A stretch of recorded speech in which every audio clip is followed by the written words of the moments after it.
it stops, no one knows. We're going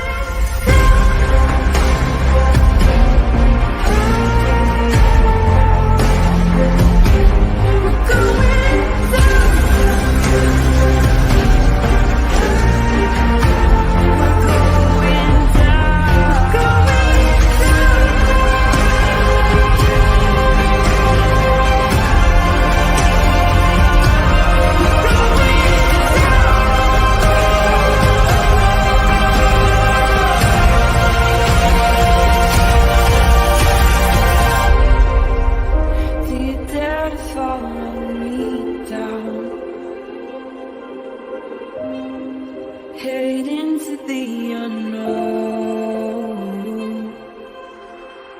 Na, na, na, na, na, na, na.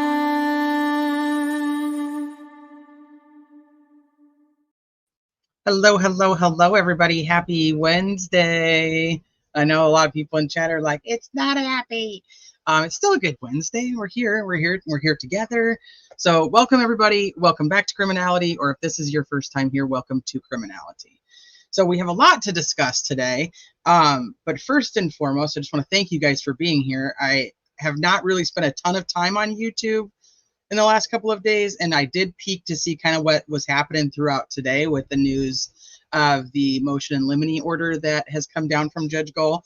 And it seems like everybody and their freaking mother has gone live or is currently live about this. So thank you guys for being here and choosing to spend this time with me versus being anywhere else. I appreciate that. You know, it'd suck if I was just sitting here talking to myself. Not that it'd be unusual, but I appreciate you guys being here. And look at that, Rexy, 16 months. What? And I saw we had another one up here. Shaz, 10 months. I did a thing. I don't chat. Anxiety's bad. So we're gonna get to all of that. And thank you, Sleuthy. I had to send out the goose signal real quick before the live because I was struggling trying to find a certain document I was looking for. But anyway, Sleuthy Goosey came through as she always does. So a couple things that I just want to touch on before we get into Delphi stuff, and before we even get into Delphi stuff, I want to make sure I say hi to you guys. But if you guys have not been around, well, so, you know, we have a couple people that have been around for a long time. But back in June of 2022, I did a live on a domestic violence case. And it was very close to home because it's actually my husband's cousin who was killed by her husband. And we did a live discussing all of it. I'm going to show you guys the live because if you guys haven't, I would love for you guys to just, it's not a super, super long live, but I would love for you guys to go and watch it. There has been an update in her case, so I want to talk about that for just a minute because, like I said, it is close to my family, so I wanted to be able to share that with you guys. So I'll show you guys the information. So it's out of Oklahoma, and her name is Erica Jimenez, and her husband's name is Michael Jimenez. So it is from a couple of years ago. It is titled "What Happened to Erica Jimenez? Love or Control." This is the douche nozzle that took her life and left her children with no mother. He is a piece of shit. So I can happily say that he has been found guilty of her murder as of last week. So I just wanted to update you guys on that. You know, she's not the only victim of domestic violence. We know just from discussing cases here how many of you, you know, have survived domestic violence. And then we also know from discussing true crime cases how many women unfortunately don't. So I just think it's important to make sure that we don't forget the ones that are lost to such a horrific crime. But so I wanted you guys to see him. Yeah, douche nozzle. So this is him, Michael Jimenez. And then now this is him. Tempur-Pedic sale price is the same. Ad. This is him the other day when he was found guilty. He will be sentenced in October. I believe it's October 7th. So let me get past the ad and then I'll play it.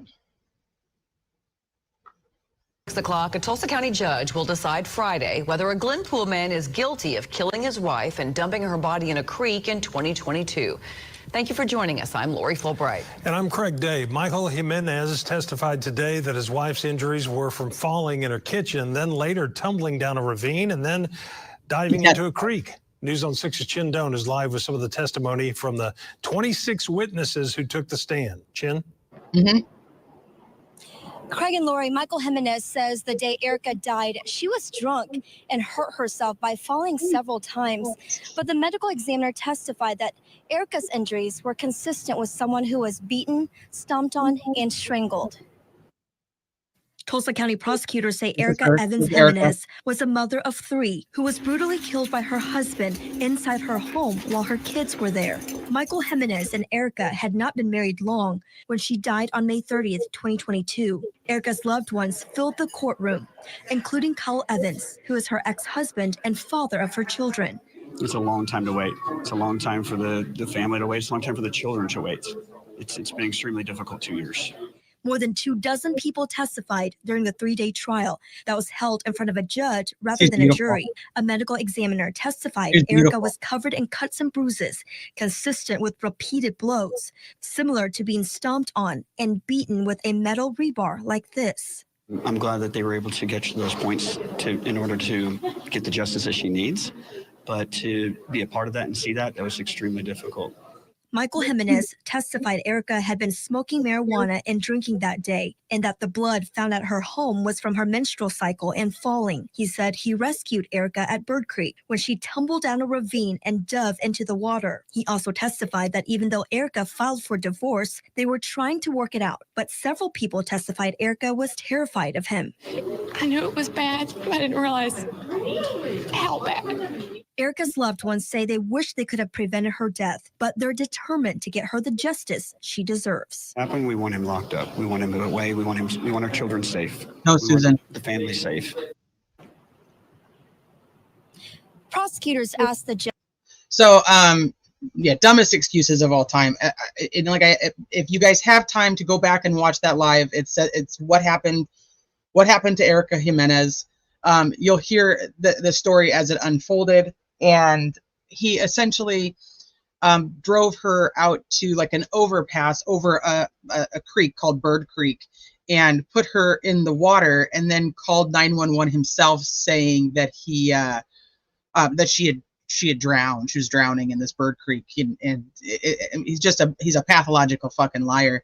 And if you do go back and watch that, go read the comments in the chat on how many, or go read the comments underneath the live, how many of his ex-partners came forward and said what a piece of shit he was, and how they, just how they had dealt with him in their own lives. So, like I said, it's just something that I think is important. It's important to talk about when people are able to get justice, but it's just so senseless anyway. So, if you have time, I ask that you go back and watch it. She was absolutely beautiful. She was so kind. She was a mom of 3. He was not the father of any. And they had actually only been married a very short amount of time. She regretted it and wanted out almost immediately. So anyway, so that is that update. So I just wanted to share that with you guys. So thank you for bearing with me and listening to that. And it's a horrible story, and he will be sentenced on October 7th. So, piece of shit, essentially what that is. So I'm going to say hi to you guys and read some of your comments, and then we'll get started into Delphi stuff. I feel like there was something else I needed to tell you guys. Yes, there is. Let me give you another update. Let me say hi to you guys first, because you guys are probably commenting on this. So let me say hi to you guys first, and then I'll give you a Delphi update before we dig into new stuff about Delphi from today. Okay. Hi, Ems. Hi, Rexy. What's up, Jackie? So many stories like that. I know. I know. The one thing I'm sure that most of you guys know about the Gabby Petito case, and her family has done a great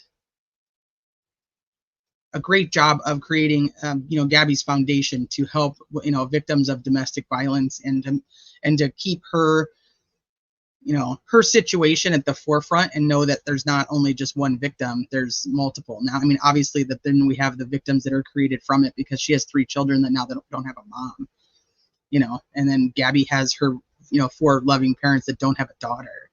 So it's a never ending fucking cycle. Pieces of shit. So I don't know if I have any wrenches in here, but if somebody, if one of you guys, if you guys could grab the hotlines, the domestic abuse hotlines, and just drop them in chat real quick, I would really appreciate that, because a lot of the times people don't tell their friends and family what's actually happening. And a lot of times they cover for the pieces of shit that are actually doing it, and they need somebody they can reach out to that can help them. Hey, Chameleon. Hi, Carrie. Less than 3 months later, he shot her and killed her. I had so much guilt that I did not push for her to receive better help after that. Oh, here, hold on. You can see, this is what happens when I read up. When I worked in Terre Haute a few years ago, I had a girl come running in my store who had escaped her abusive ex, who had held her for many days, beating her, threatening her with a gun. Jesus. Less than 3 months later, he shot her and killed her. I had so much guilt that I did not push for her to receive better help after that. That's tough, though. That's not... You can't put that weight on you either. It's a tough situation. Sometimes it's the only life that they know, and they don't have another place to go. Hi, Scarlet Letter. She was very beautiful, and her kids are adorable. And her ex-husband has really stepped up with her family and everything. So thank you. Yeah, just because I don't want people to, she wasn't a high profile case, so nobody was talking about it.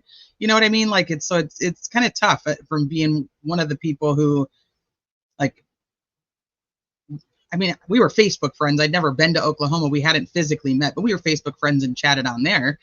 You know, so it's tough when you have the relatives that are kind of just lost.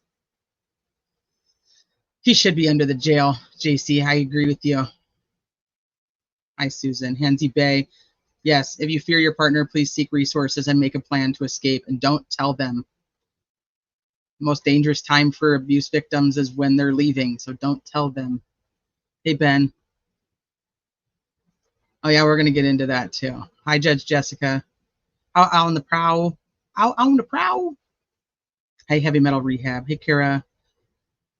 Hi, Mar. Hi, True Crime Fangirl. Just Deb. What's up, Kel? Hi, Dina. Hi, C-Dub. Hi, Cleveland Rocks. Hi, Travis. Yeah, she did a lot of falling, apparently. She fell a lot. She was, Jamie. Thank you.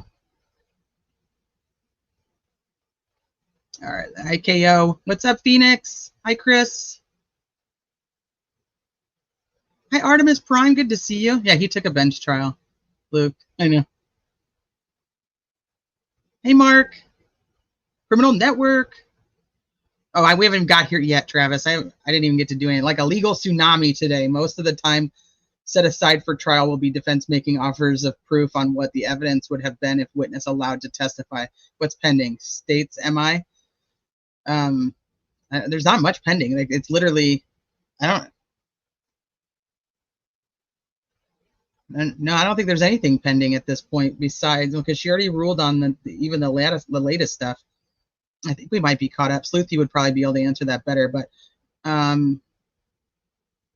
she already approved the shortened time for the subpoenas on the depots. I don't think there's anything outstanding. I think that was it. State's motion of admissibility, she already said that they are allowed to bring Walla in, that her testimony was fine, so she's basically already ruled on that.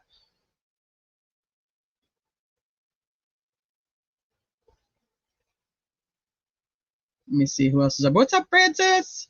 Hi, Roxanne. Going live already? It's so early in the day, and you're going to have me distracted. I have to take a child to practice, so I have to. I'm squeezing this in here. I'm really trying to get my life situated where I can get back on a normal schedule and be able to do this. It's just I don't know. It's just not working out well for me. It's like nothing bad is happening, but it's just like it's kicking my ass. Let me just tell you. So I'm doing my best, but I have to take my daughter. So we've got multiple sports tonight, so we're split up. So I'm squeezing it in between. What's up, Cool Gamer? Hi, Caitlin. I don't know if I missed anybody up here. Hi, Kathy. Hi, Unindicted. Hi, Grandma of 6. Kelt, I don't know if I said hi to you. Hi, Kelt. All right, let's go back down to the bottom. Hey, Tracy. Hey, Callie.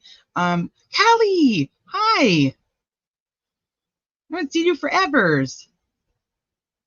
Hey, Bernie. Oh, thank you. Bernie Bay. What's up, Mother of Dragons? Thank you, Ramblin'. Yeah, she was an addict. Yeah, right. She probably wasn't even an addict, and they just didn't care at that point. Or she was, and they didn't care that something happened to her. I mean, the system, we have a great system in place, but it's still a shitty system. Let me just say that. Oh, C-Dub, did you? Oh, you know I love you. That's funny. My last live, what was that? Well, oh, my message to the community is just like exhausting, man. Yeah, okay. Hi, Goblin. Tracy. So that's another thing that happened today, that it's like, when is this gonna stop? We had another school shooting in Atlanta today from a 14-year-old kid, who ended up, from last I looked, I believe it was 2 students who were killed and 2 teachers. What the fuck?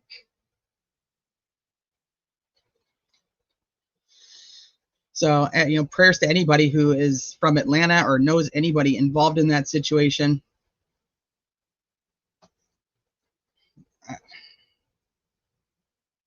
Nine others were injured. Okay, I didn't see that part. Thank you. Ask Holman or Liggett. Hi, Digital, by the way. Hi, Salty Sleuth Investigates. Ask Holman or Liggett who were the first 10 people they interviewed in regards to this case, and third parties will be in. That's funny. Okay, what's up, Maggie and me? Hi, Kay. Okay, I think I'm almost caught up. Hey, Amy Lou. Hi, Rochelle. Okay, so let's talk about that. Hey, young Black economists. You have kids or your friends' kids involved in that situation? I mean, that's just fucking scary. It's just fucking scary. Scary. I mean, it's scary when you don't have kids involved, or but like when my kids go to school, like that's something that like you think about now. I didn't think about that shit when I was a kid.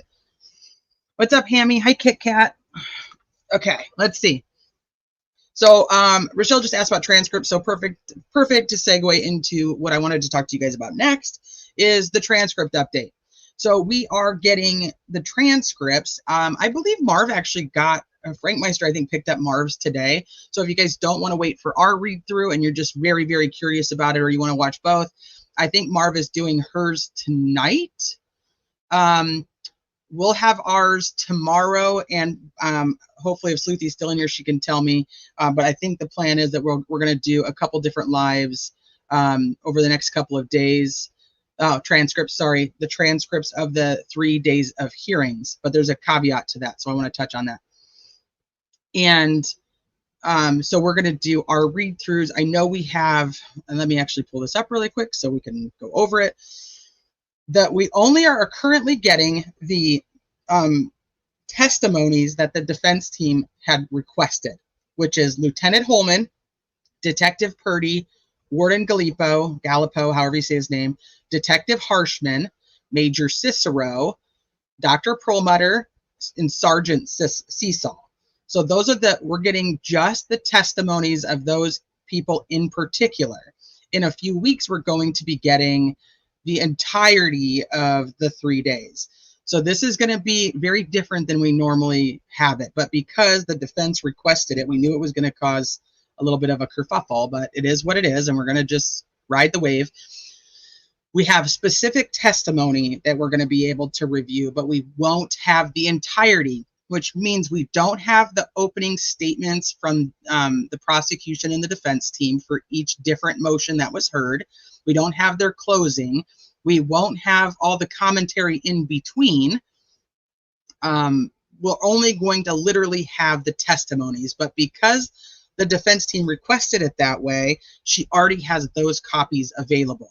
So in a couple of weeks, we're going to get the entire rest of it. So we'll have all of those openings, closings, all the statements in between, all of that stuff. So it's going to be read a little bit differently than we have been doing it before. I mean, I shouldn't say read differently because we're still going to read it the same way, but the way the flow is going to be different because there's still going to be bits and pieces of information from those hearings that we don't have a verified account of.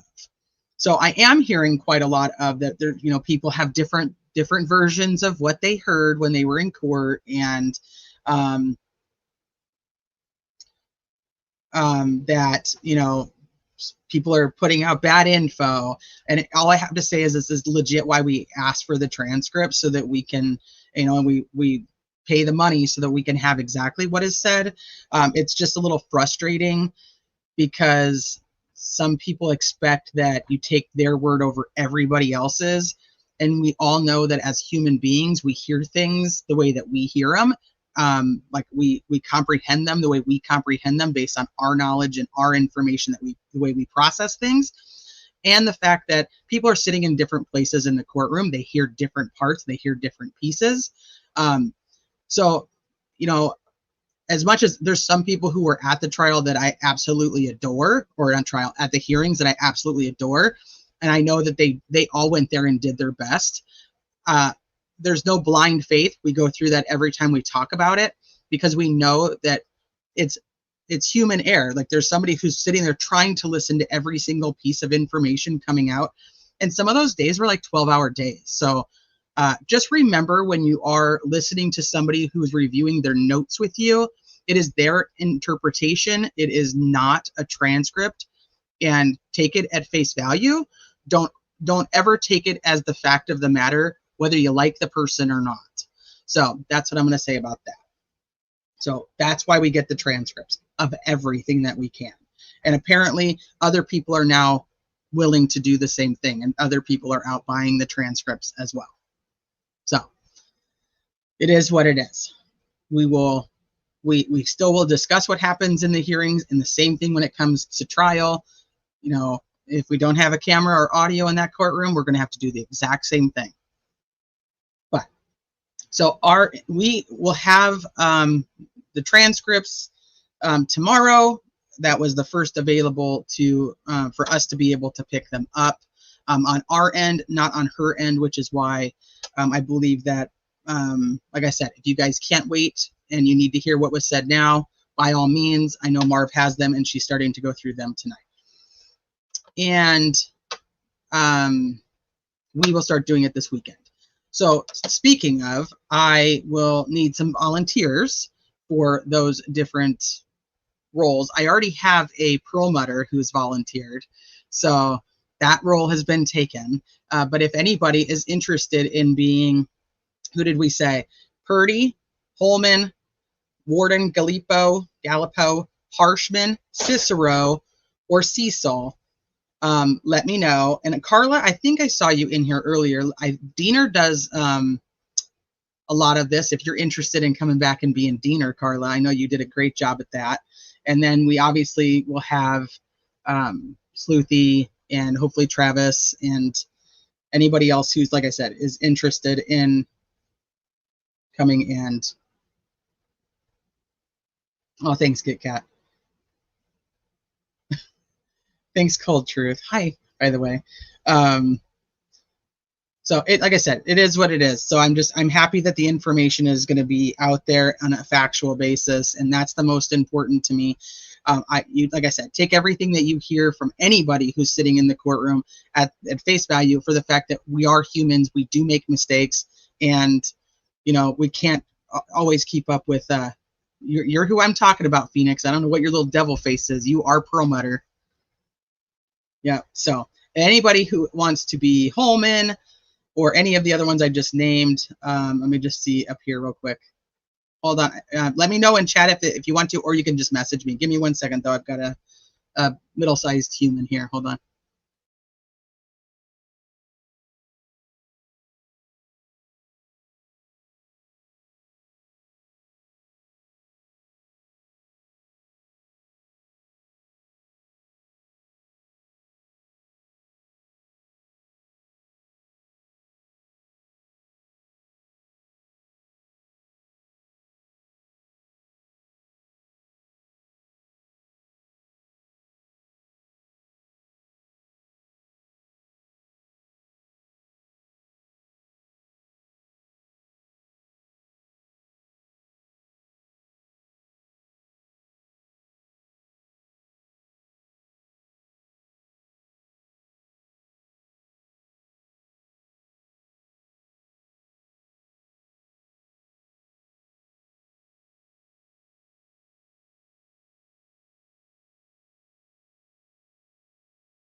We need commitments so that DB doesn't have to play every part. Somebody said I need a Rosie and an Auger. We have a Rosie. We have a Rosie in Sleuthy. And Carrie wants to play. Okay, perfect. Oh, okay, hold on. I'm going to take note because you guys actually are commenting here, and I missed a bunch because now she's trying to not go to gymnastics. So we'll see how that goes. But shit, oh my, I need a piece of paper because I'm going to hold you guys to it. Okay, let's see. Unindicted is like, I'll be anybody. Okay, so Carrie. Got unindicted.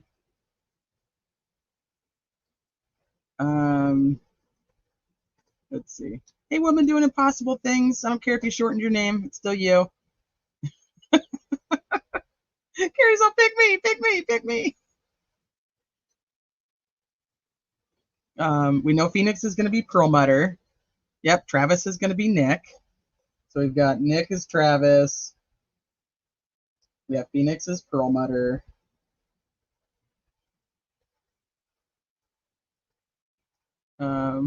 Okay, let me see. We lied, Fiend.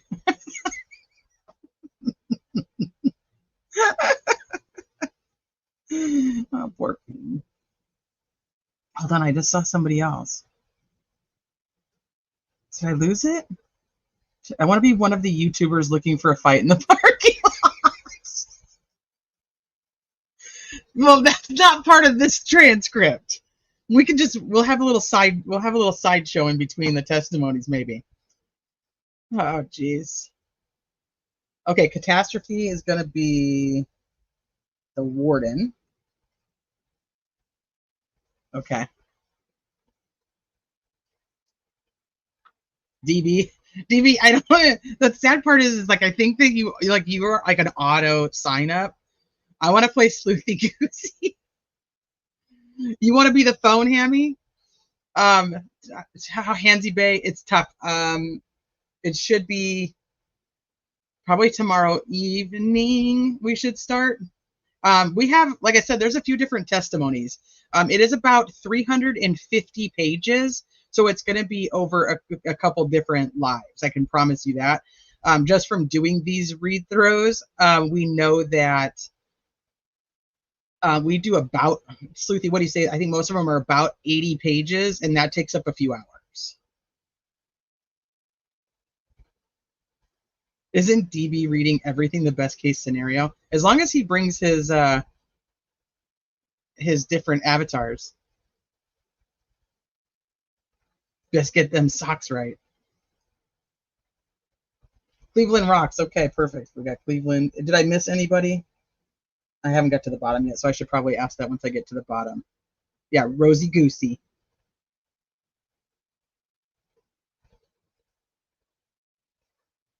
Jen, you in too? Okay, Jen Rand's in. I love being in a chat where Fiend isn't banned.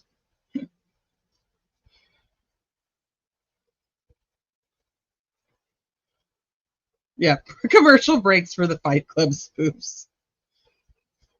Hey, Scott. When are we doing this? Not that I have shit to do, but just curious. Okay, I don't. That was probably before I even answered because I'm way behind now.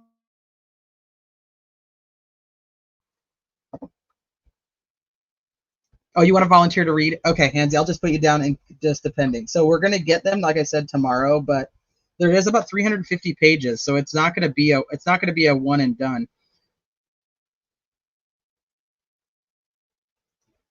Teresa, do you know I did create a whole ass? I made a playlist. There is a playlist on the channel, so it should be easy for you to grab them and you can post anything you want there. I have them all downloaded. I can just send them to you in a Google Drive and you can upload them. There is a playlist of just the transcript read-throughs so that they're not lost in the Delphi playlist.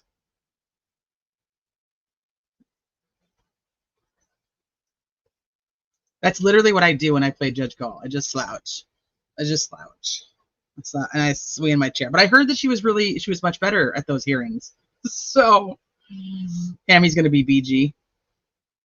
I'll be Bob Mata in the audience.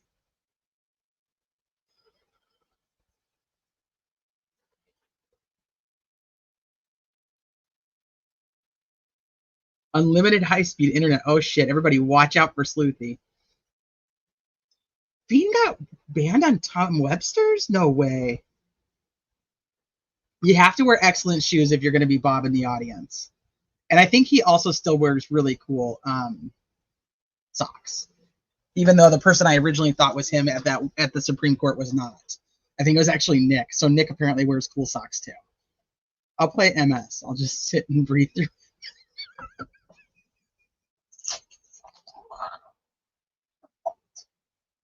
You have to sit on your partner's lap though and share your earbuds.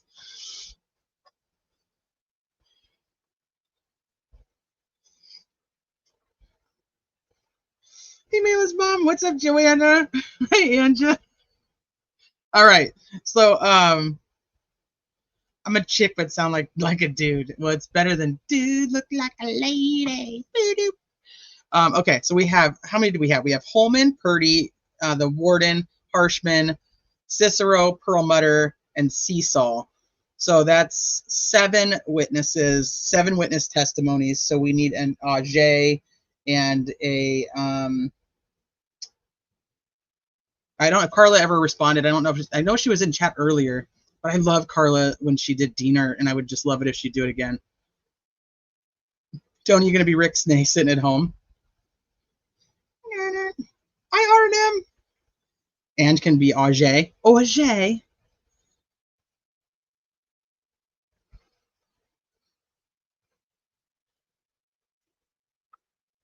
Yalla's like, I'll be Ajay.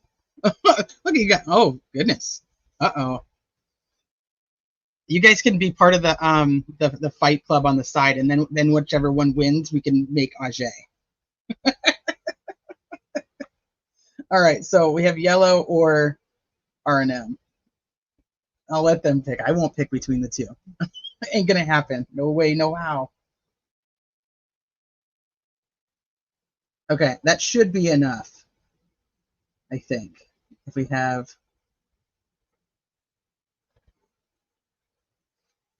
it should be pretty close.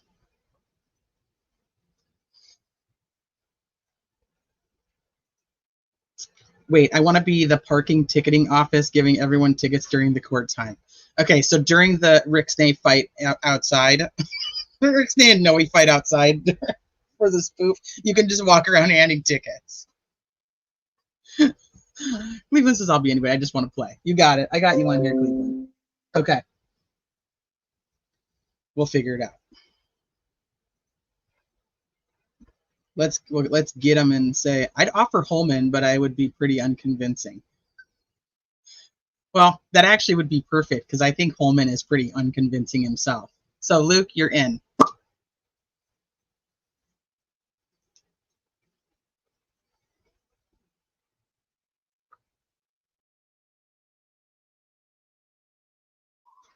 Because everybody was kung fu fighting. Deal. I'm going to dominate it. Oh, shit. Okay. All right. So let's get to it. Let's get to the nitty gritties. Little nitty gritties. We've got all kinds of stuff. All kinds of stuff. And I know that all of you guys have already seen the order. So before we do that, it's been a couple of months since we've read through the motion in limine. Lemonade. So we're going to take a look at that first, again, just so everybody has a clear understanding of what this ruling is even on.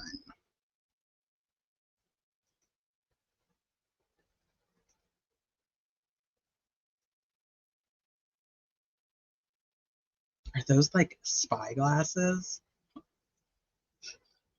True Grit can just sit in the background with their glasses on. Cleveland, absolutely. I think I have an email from you that I can respond to. If not, drop your email in here. Yeah, most of the time when people are on, they like to have it so they like to have it in hand.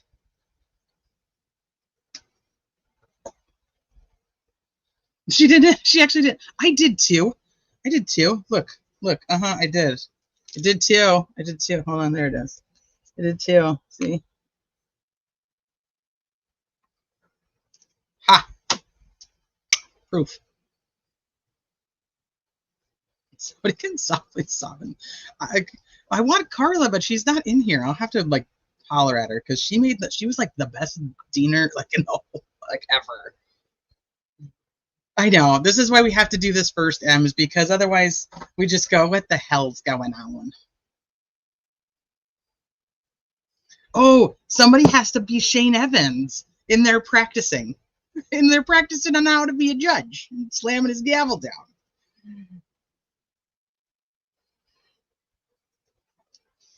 Okay. So this is back from April 29th. April 29th, it's the motion in limine from Nikki. Hey, Tammy, this case needs some Mission Impossible stunts at this point.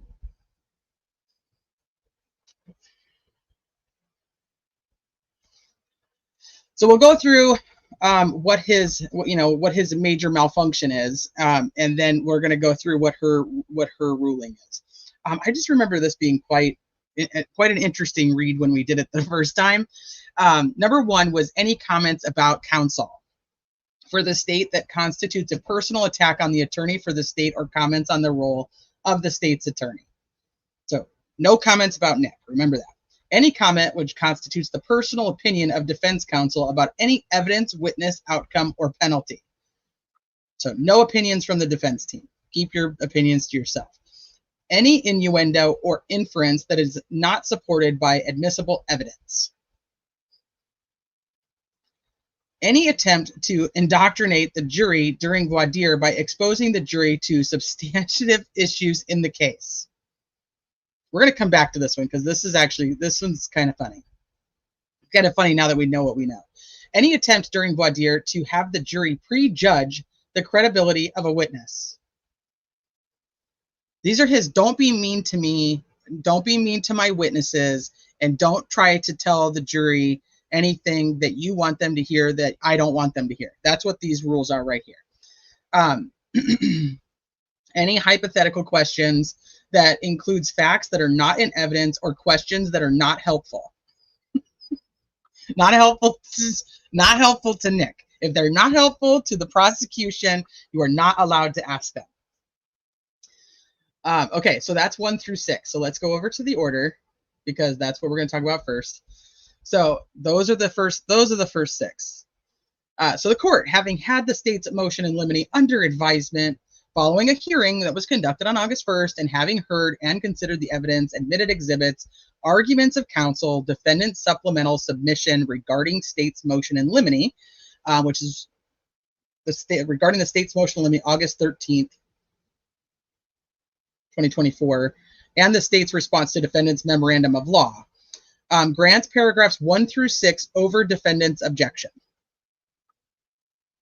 And grants paragraphs, okay, so let's go. We're going to go here. Grants the paragraphs of 1 through 6. So 1 through 6, what we just read. Don't be mean to Nick. Don't make fun of the state or its evidence or its witnesses. Don't try to tell the jury about things that are not important to the prosecution.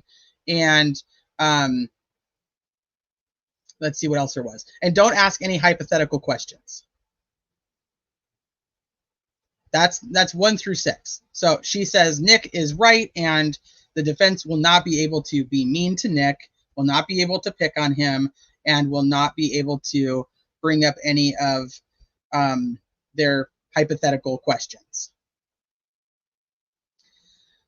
This was just silly because it was even addressed during the hearings from my understanding. Once again, let me just preface, I was not at the hearings. So I have done my best to listen to every single person that was at the hearings, the ones I can at least handle listening to. Let's just say that out loud. So there's a couple things that I find very interesting here. One, she already talks about it at those hearings and says, hey, I don't think I even need to address that because you guys all know the conduct of an attorney in a courtroom, a trial court, and I don't think that's even an issue. And they both agree, but then Nick likes to continue with just because of the past, the history of this defense team. So he's allowed to make the personal commentary, but the defense, nope. If it's good for the goose, it's definitely not good for the gander, according to Nick. So that's interesting. Now the other part is that this has now been granted that the defense cannot try to indoctrinate the jury during voir dire by exposing the jury to like substantive issues in the case by saying like, hey, what you're going to see is like they're not going to have this, or we have this and they don't have that, and they've never given us this, and so on and so forth. Or hypothetical questions, or up here, where was it? Any innuendo or inference that is not supported by admissible evidence.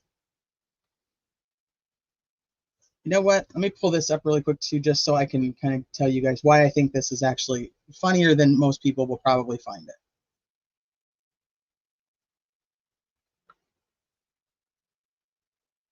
I just got to find the right one.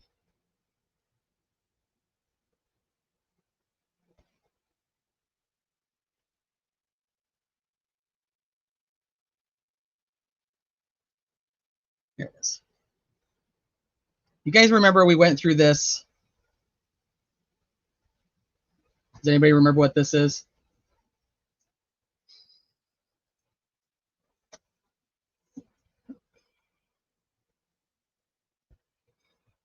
So they do not want the defense team to bring up any of these items during voir dire. It's going to continue for the rest of this order as well, but this is the jury questionnaire. It's a watermark, Cammy. Yes, that is my watermark on it. It's the jury questionnaire, where these people are all talked about. So that's my first, like, what?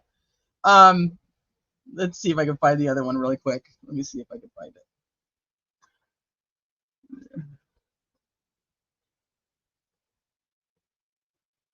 No, not this one. Hold on. Right over here.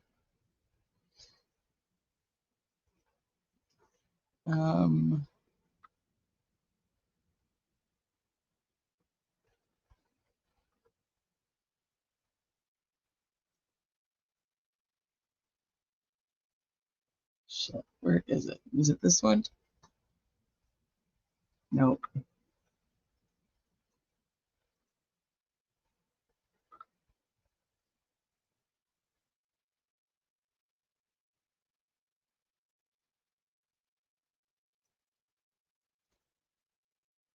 Shit. I know it's one of these. All right, I guess it doesn't really matter. It's the one because they ask in this jury questionnaire, what do you know about Odinism? Have you ever heard of Odinism? If you have, what do you know about it? So to not indoctrinate them into any of this information makes zero sense as a ruling when the jury questionnaire that every one of these, 600 potential jurors has now seen, has to do with those items. So just keep that in mind. Like once these people go in there to be selected as a juror, they already know this information walking in. So saying that they can't bring it up in voir dire is just an interesting. She had it. There was no ruling on any of this, so she put it all in their jury questionnaires.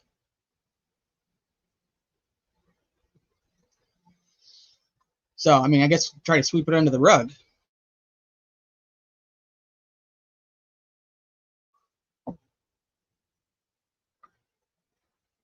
Holder's on the list. He's on the list. Brad Holder's number 16. Okay.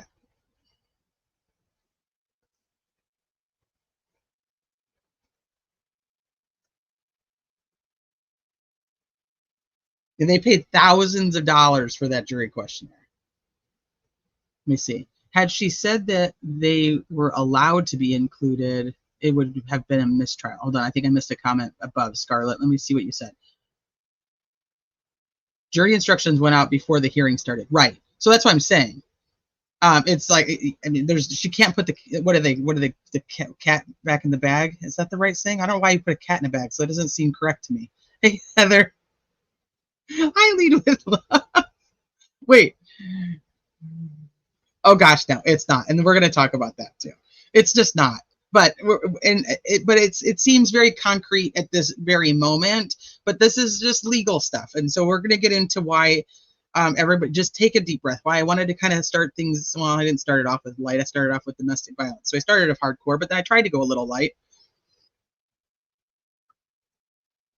Yeah, I'm putting the cat back in the bag. What is the damn saying? Cat's out of the bag, right? Well, the cat's out of the bag. Why would you put the cat in the bag to begin with? And then why is this the first time I'm ever thinking about this saying being not appropriate? Okay. I don't know. So I just thought that was interesting because now we have shouldn't are you and Odinus be on there? Oh yeah, are you and Odinus be on that? Putting the cat back in the bag. Watch out, Phoenix. Coming in. Put the cat back in the bag. Okay, so we've established now that they can't be mean and they can't indoctrinate the jury during voir dire by exposing the jury to any type of issues in the case. Okay. Leave it alone.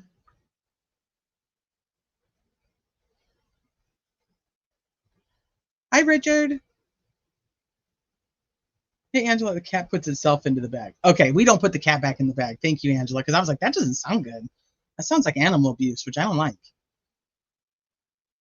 Okay, so now we're going to talk about, she skips 7 for a hot minute, and then she goes to 8. So we're going to skip 2, and then we'll go through there.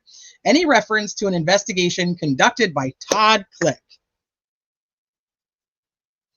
along with any reports or investigative materials from Todd Click that is not relevant or is used for the purpose of confusing the issues or has the potential to mislead the jury in violation of Rule 401.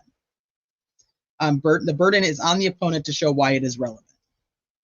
ATS, what's up? Yes, he has claps in his name. 2 snaps, 2 claps, whatever.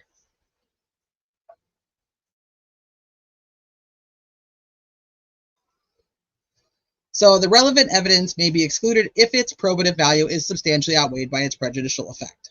Okay. And then number 9, any reference to geofencing.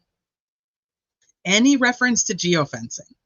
This was interesting when we read through it the first time, why Nick would not want geofencing in and the way it's worded.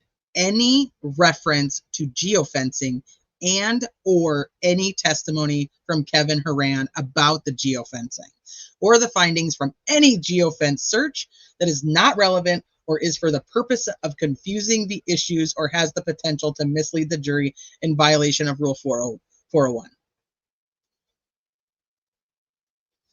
The burden is on the opponent to show why it is relevant. Any reference to this number 10, any reference to prior bad acts or acts of any witnesses that plan to testify at the trial that is not relevant to what the defendant is on trial for. That is a non-act that is an exception to 404B and that is not both relevant under 401 and tend to negate the guilt of the defendant. So that's 10. So 11, any reference to how the files were labeled.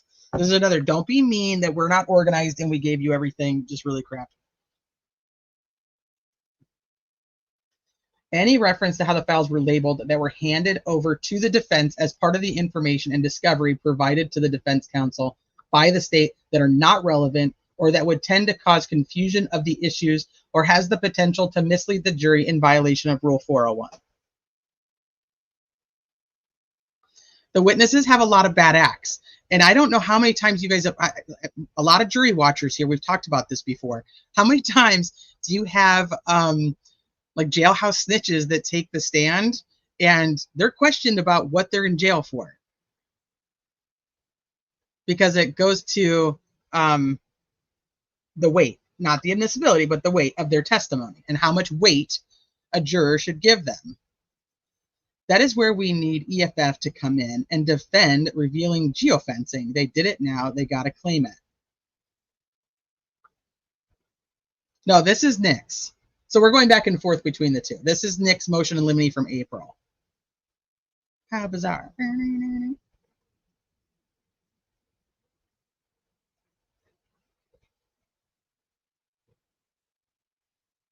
Yes, essentially.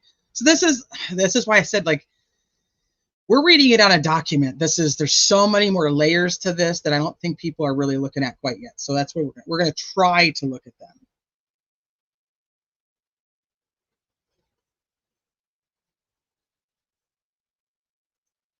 Scarlett says, I think his phone was there, but not at the crime scene, or around the CPS building. Otherwise, it was at home.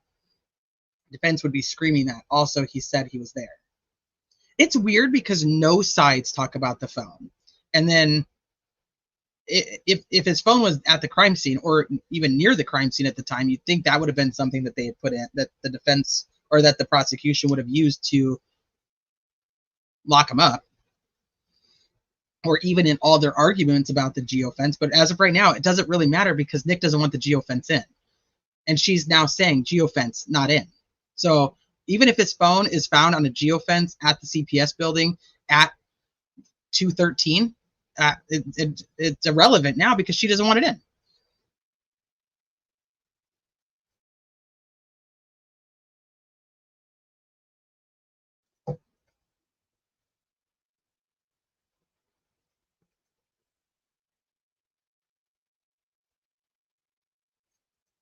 The bridge is the crime scene too, technically. Well, isn't it only the south end of the bridge is technically the crime scene, right? Isn't that all that ended up getting taped off? Hey, Dan. The polar bears? Who the hell are the polar bears? Supremes have control for Eva, Indiana, and the universe. Let us sneed with each other. What the fuck are you talking about? Thank you for the super chat, Dan, and hello. Hi, Kraken. Fly to hope. Nick wants to win with very little effort. I don't even know what we're gonna sneed together even means. What are we sneeding? How do you sneed with each other? Hi, NorCal Jim. Good to see you.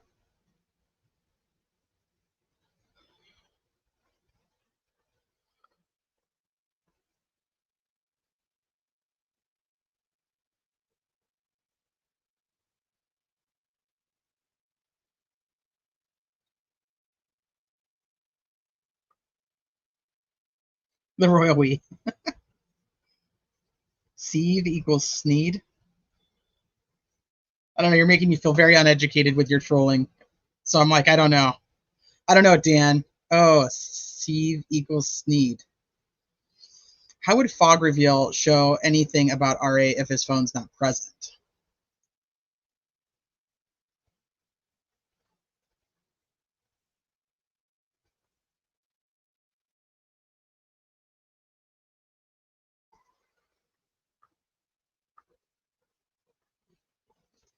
Hey, Nicole. I love bacon. 55 minutes behind. Hi, all mods members. Thank you. Catching up on 2 times speed.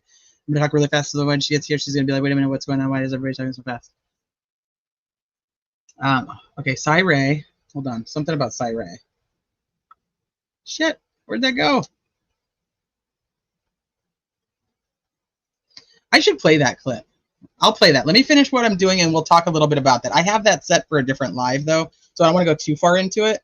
But I'll touch on it for a hot minute. Thomas is like, bacon? Bacon? Hey, Veronica. Okay, good. Because I'm like, you don't have to break that down for me. Like, I don't even know. Let's see. What did RNM say? Dan, what's the square root of whatever that number is? Patrick Westfall reference. Polar bears don't fuck brown bears. Huh. Pretty sure they do, actually. Grizzly bears. We have Pizzly bears. Aren't they called Pizzly bears? Isn't that what their new name is for grizzlies that have babies with polar bears? Anyway, I don't even know how the fuck we got over there. See what happens, Dan? You come in at trolling, and now I'm all discombobulated. Anyway, okay, so we're back over here. 11. Did we read this one? Okay, yeah, they can't talk shit about how the discovery was handed over because Nick knows it's already an issue, and he does not want them to make fun of him. Again, refer to number 1 and 2. Don't make fun of Nick. Any reference to any PowerPoints provided by the state as executive briefs involving any person or persons that were investigated by law enforcement as part of the 6-year investigation into the murder of Abigail Williams and Liberty German that are not relevant or would tend to cause confusion of the issues or has the potential to mislead the jury in violation of Rule 401, the burden is on the opponent to show why it's relevant. Okay, so that is 8 through 12. So we'll go back to her order. So now this is from Goal again. So and she grants paragraphs 8 through 12 over the defendant's objection. So cannot make fun of the discovery, no putting out the information in front of the jury, and what was the other one that he had on here? See, look at Dan, it's really got me all thrown off. We're not going to 7 yet. Oh, and no Todd Click. That was the big one. No Todd Click. Todd Click, no. Bad Todd Click. Can't talk about him. And no geofencing. No geofencing. So I think that one thing we have to make very clear is this order from her is not just going to be for the defense team. Nick isn't going to be able to talk about this either. Nick isn't going to be able to talk about geofencing either.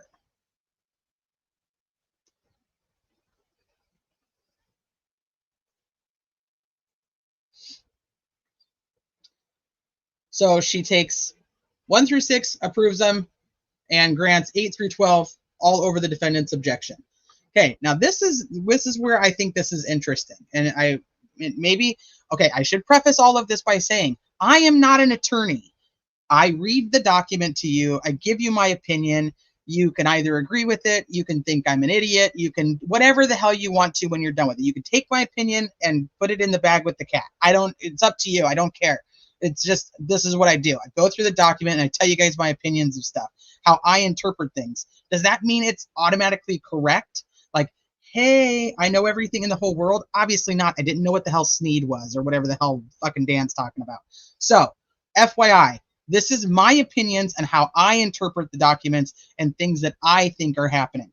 That's it. So take it, leave it, whatever. Hi, Julie. Hold on. Nick can talk about geofencing or what he'll say is relevant and won't confuse the jury. But as soon as he brings it up, they are able to bring up geofencing that would counteract what he's saying. So he isn't going to be able to bring it up because once he opens the door to geofencing, geofencing is then going to be in.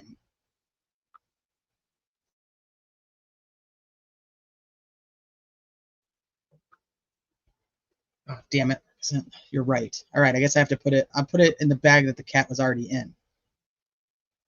For the ones he's saying used to confuse the facts are things I think he's planning on talking about. Hi, Julie. I see what I think, and this is a totally separate thing, is if he's going to try to use different data sources to get around the geofencing. That's my opinion of that.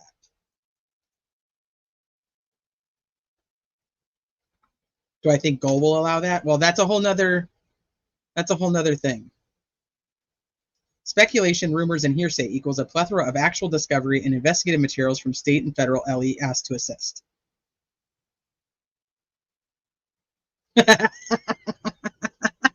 Yeah, you're not allowed to talk about it. Jack says the geofence keeps the polar bears out. Now that makes sense. You keep all the brown bears in here, and then the polar bears can't get in. I got you now. I got you.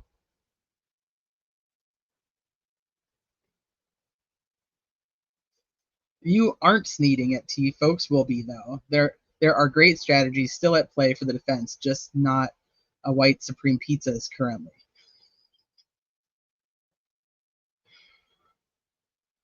Am I wrong in that lawyers literally get paid to confuse the jury? Yes. No, you're not wrong. I agree with you. I think that's exactly what they kind of do. But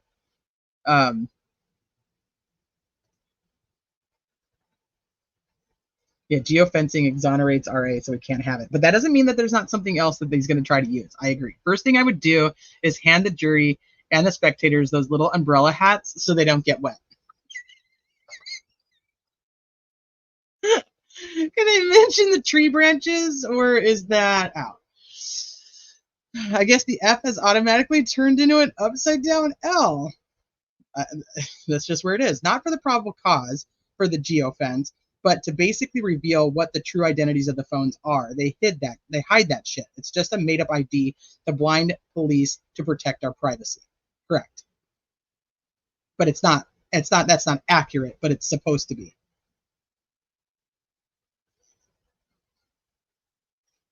That's why I said I don't want to get too far into that side because I have all that already set up for something else. Did Horan do the pings and geofence or just the pings? He also private contractor now. So Horan did the geofence in 2017.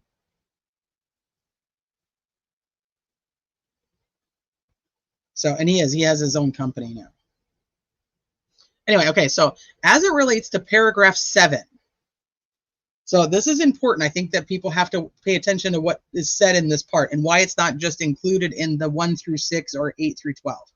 As it relates to paragraph 7, the burden is on the defendant to show a nexus between Odinism, cult or ritualistic killing, Brad Holder, Patrick Westfall, Johnny Messer, Elvis Fields, Ned Smith, Rod Abrams, Keegan Klein, Jerry Klein, Ron Logan, and the murders of the 2 girls. The case law is quite clear that the nexus must not be based on speculation, conjecture, rumors, or hearsay, but rather on admissible evidence. The court finds the defense has failed to produce admissible evidence demonstrating a nexus between Odinism, cult, or ritualistic killing, Brad Holder, Patrick Westfall, Johnny Messer, Elvis Fields, Ned Smith, Rod Abrams, Keegan Klein, Jerry Klein, Ron Logan, and a partridge in a pear tree. Therefore, the court grants paragraph 7 of the state's motion in limine over the defendant's objection. Okay, so there's a couple things here that I found interesting. Like I said, the fact that it's separated is important, and the fact that she writes it all out instead of, so we go back over here to like his 7, it's written out just like that almost with a list, A, B, C, D, E, F, G, blah, blah, blah. Any attempt to introduce evidence of third-party motive that is not relevant and or the probative value is outweighed by unfair prejudice, confusion of the issues, or has the potential to mislead the jury in violation of Rule 401. Before any such evidence may be permitted, the defense must show some connection between the third party and the crime. Further, it must be direct connection based on admissible evidence and not found in hearsay, speculation, rumors, conjecture, or theory. So what is essentially saying is, we had kind of talked about this, that she, maybe I won't go there yet. I won't go to that part yet. Hold on. So she's saying here, it's not that they can't bring it in. She's saying that she does not believe at this point that they have given her enough of a nexus to be able to bring any of these people forward. Now, do I agree with that? No. Number one, it's Ron Logan's property, and I don't know how they're going to get around talking about Ron Logan. I think that's going to be a huge issue. But Keegan Klein, Jerry Klein, it's the biggest part in my opinion, about Keegan Klein is his false confession. So Nick does not want anything talked about with Keegan Klein. But this would also bring out then anything that would be relevant in the Keegan Klein investigation that would have put them pointing towards Richard Allen to be non-existent or not going to be used in trial. Does that make sense? Because otherwise, Nick is going to have to bring up Keegan Klein. And then once Keegan Klein, the door opens, now you're going to get further and further into it. You see what I'm saying? So that means nothing from Keegan Klein's interviews, nothing. He's not going to want to bring any of that forward because what's he going to say? We interviewed him in August 2022, and he told us that Richard Allen was using the account, or that some guy from Delphi was using the account. Does that make sense? So as soon as that happens, now the whole interview is going to be up for debate. Will there be an objection? Probably. But we're not done with this part yet. So I'm going to come back to it in just a minute too. But I do think it's interesting because this gives them, they still have the opportunity to continue looking at all of these people, all of these situations and coming up with a nexus. This isn't done. It's just not there yet, according to Judge Galt. Now, maybe according to us it is, maybe according to her it isn't. So they can't, as of right now, they have to come up with more of a nexus that puts any of these people closer to the crime scene or more involved in the crimes themselves, like or that area, like any type of bigger connections between Brad Holder and Johnny Messer being at, you know, let's say he's at the farm. You know what I mean? He's at the Mears farm. You know what I'm saying? Something along those lines. Now, that's not accurate. I'm not saying that as factual information. What I'm saying is the defense still has the opportunity to be able to put those things together if that's the route that they choose to go. Now, I get people are like really upset that like she's not allowing it. We knew that there was going to be a lot of pushback from her when it came to this. And let me pull this up for you guys now so I can go over how we already knew this going into it. Like, it's really not, I mean, it might be disappointing that she's going to go the way she's going to go about it, but it really doesn't mean anything quite yet. It now depends on what the attorneys choose to do with it. But I want to show you guys this first. Let me just grab it.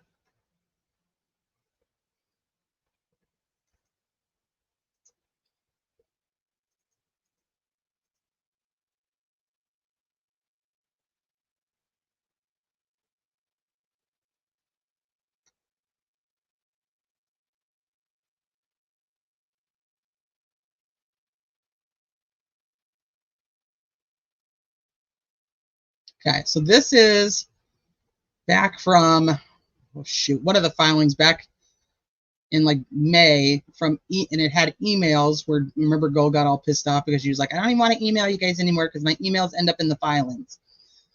So back at the same time, which is what pushes, remember, this is April 28th, and then on April 29th, Nick puts the motion in limine in. There's the whole, talk about a nexus. I mean, there's a nexus between Gull's email where she's essentially saying, hey, I do this, and then Nick goes, here, at midnight, I'm going to put this in. So she told the defense attorneys, this is like the selected jurors will be sworn in upon selection and ordered not to speak or communicate with anybody. They will further be ordered to return to the Allen County Courthouse on Thursday morning with their luggage and personal effects, which will be searched by law enforcement officers to ensure they are bringing nothing electronic or illegal. Once that is complete, they will be transported to their hotels by my staff. The order I referenced above contemplates invitation to the media to meet with me, blah, blah, blah, blah, blah. Okay, this case was set as a speedy trial at the request of the defendant. That is the length of the trial, not more or less. When the order was issued, not one attorney notified the court that the length of the trial was insufficient. In fact, it is consistent, blah, blah, blah. You know, this is when she goes through her whole, like, I can do, you know, death penalty trials in a day and a half. Court will be in recess. And here, so I am unaware of how many witnesses the prosecution intends to call, nor on how long their case will take to present. The defense is claiming it will take a couple of weeks to present its case. I am unsure what exactly the defense intends to present. I am quite familiar with the law regarding third-party perpetrators, and unless the defense can provide a nexus between any alleged third-party perpetrator and the charged crimes, those allegations are unsupported and will be inadmissible. So she's already said this. This was prior to any motions to keep any of this information out.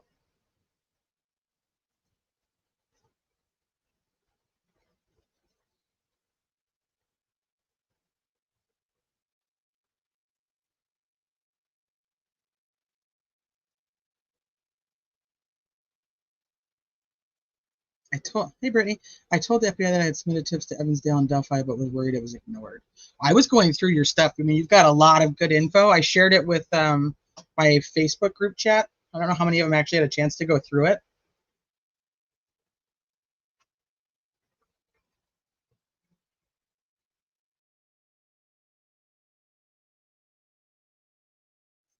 The more I learn about gold, the more I'm glad I live in South Carolina. That's why Sleuthy says she's never even going to go to she's never even going to go to Indiana. She's like, nope,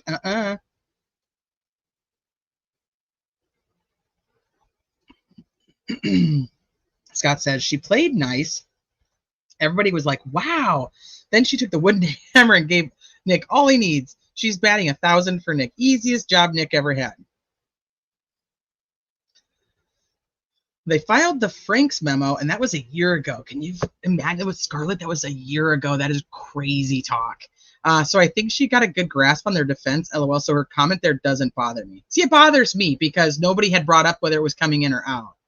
And the Franks memo wasn't for the defense of what they were going to be using at trial. The Franks memo was to exclude the search warrant and why they believe that Liggett lied. But, so it's a big deal to me because this email right here then puts Nick going, oh, here, let me go do this really quick. And this was when we had a lot of conversations regarding ex parte communications between the prosecutor and the judge. Because remember, she wasn't including everybody on the emails, and she was like, it's okay, I don't have to, because it wasn't pertaining to the case, it was just pertaining to Richard Allen.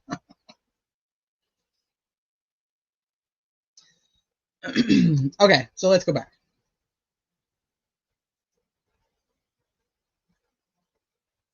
Here. So, the court will not permit the evidence submitted by the defense in support of their arguments regarding third-party perpetrators. In the trial of this cause, as the probative value of such evidence is greatly outweighed by confusion of the issues and its potential to mislead the jury, the court will allow that evidence to support an offer of proof at trial if one is made by counsel. If anybody remembers when we read through the transcripts, when we read through the transcripts of when Rosie ended up having, like, essentially asking for the continuation to October, it's because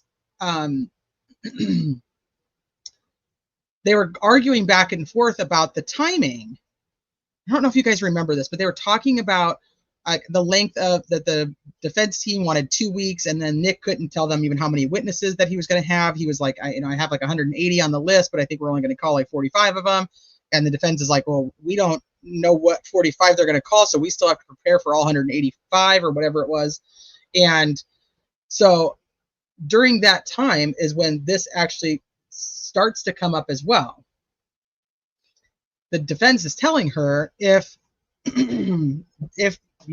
we're not going to be able to bring third party forward as our defense, which is very different than using it as a I'll talk about that in just a second. Let me get back on track. Get my mind back on track. So during this hearing, when they're pushing the trial out to October, they're saying, like, we're going to sit here and have to do offers to prove. We've seen them do it a couple times in other hearings, which is essentially where there's reading a statement of facts. They did it with Amber Holder a couple hearings ago, and they were like, if Amber Holder was able to testify, this is what she would testify to. So it's essentially reading like items from her depositions and interviews, but not necessarily putting Amber on the stand. They have to. We talked about this for a while too. She can't just say, sorry, you can't bring anything in. She can't, because it would violate his Sixth Amendment rights to his defense. But she's going to limit them to being able to do it a certain way, whether it be during this, whether it be during that. So she's telling them the court will allow evidence to support an offer of proof at the trial if one is made by counsel. So this is how she's trying to skirt that Sixth Amendment by saying, hey, we're going to allow you to just stand there and read into the record what you would be saying if you had your witness on the stand, or if you were allowed to have your evidence in order for them to have it on the record for the appellate court. Now, they were complaining during that hearing that if all they're allowed to do is have offers to proof, then they will essentially, the jury will have to leave, then the jury will come back. And then if they have another one, the jury will leave, the jury will come back. So this is going to be a very big waste of the jury's time, which is going to be interesting because judges are normally for saving the jury. They want to protect the jury at all costs and not waste their time. But she's purposely putting in here, I'm going to let you do it so that you have your record, so that when you go to the appellate court, you can tell them how bad everything is. But I'm not going to let you do it in front of the jury until you can bring me more information, or Nick opens the door to it.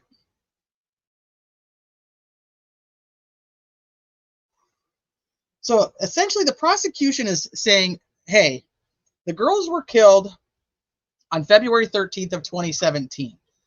There is zero investigation that we want to discuss up until we arrest Richard Allen. Like that's what they are saying. So like any type of investigation, any type of person of interest, and anything that has to do with anything prior to Richard Allen, we don't want to confuse the jury about it. We just want to present this evidence. So if that's the way it ends up going, the defense isn't out of options. Let's just put it that way.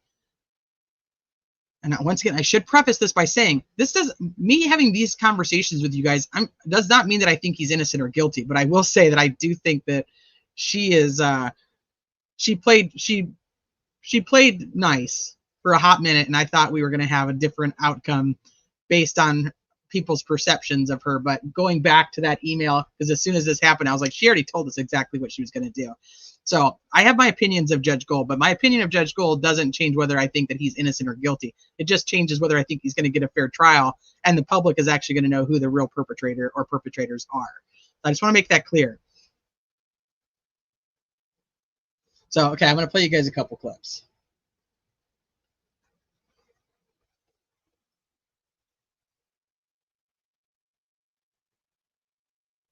Yeah, only the evidence against the defendant may be discussed.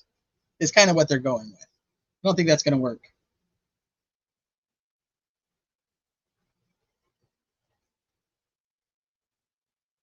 Okay, so let me show you guys a few different clips.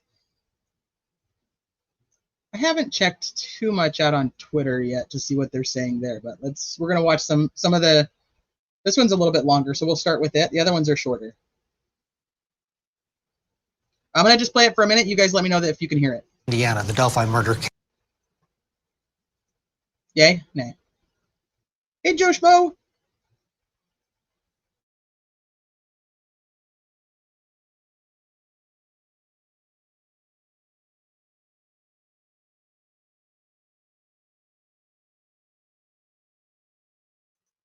Hold on. Rochelle says there was something illegal about saying no to the motion in limine, and the bring me a new nexus when you have solved this crime is not legal.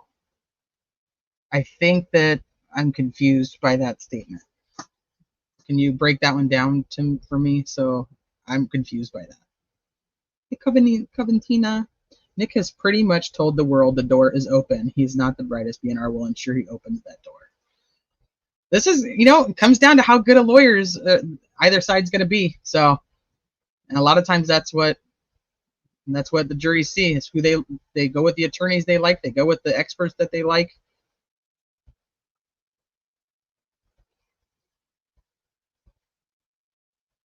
Twitter's a shit show. That's why I think Diener is going to really lead the PA prosecution. You can't trust NM to not fuck it up and open the door. No, she's so slow though. But that means she's more meticulous, I guess you would call it.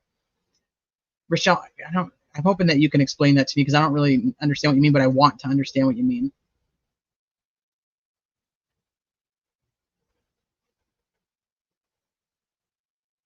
Okay.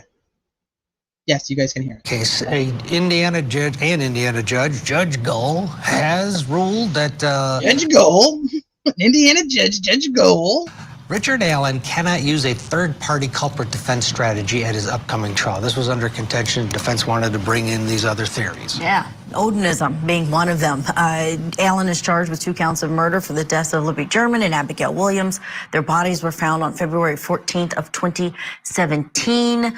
And we have someone here who can discuss that a lot more. Yes, our senior producer, Barbara McDonald, she knows this case quite well and is noted from the beginning. Let's start with this latest ruling from Judge Gull, which seems to sort of fall in place with other rulings she has made.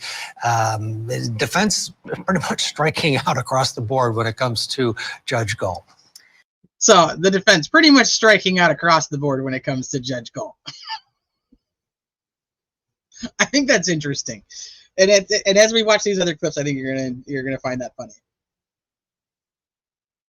That's right. And basically, there was a 3-day hearing in July and the first part of August that went over this and gave the defense an opportunity to come to court and provide evidence that there was actually admissible evidence related to these third-party culprits that they wanted to point at.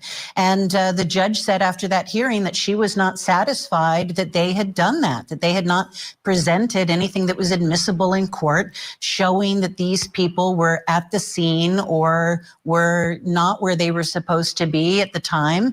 And so the judge is saying, no, you're not going to be able to bring any of this in.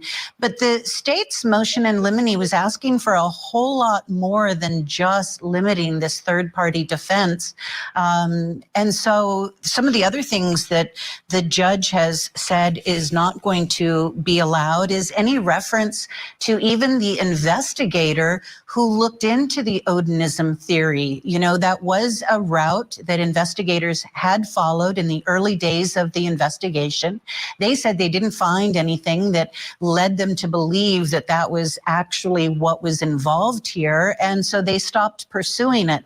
But those materials are what the defense has seized on, and they're not even allowed to mention the detective who looked into this and wrote that initial report about Odinism.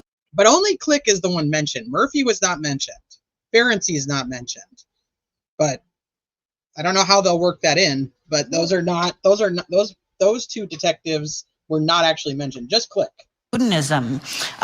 His name is Todd Click. He is now retired, and his name isn't going to come in either. There's also not going to be any reference to the geofencing data, which the defense has indicated in filings. Shows that there were other phones walking around the crime scene during the time that the girls were missing and their bodies hadn't yet been discovered.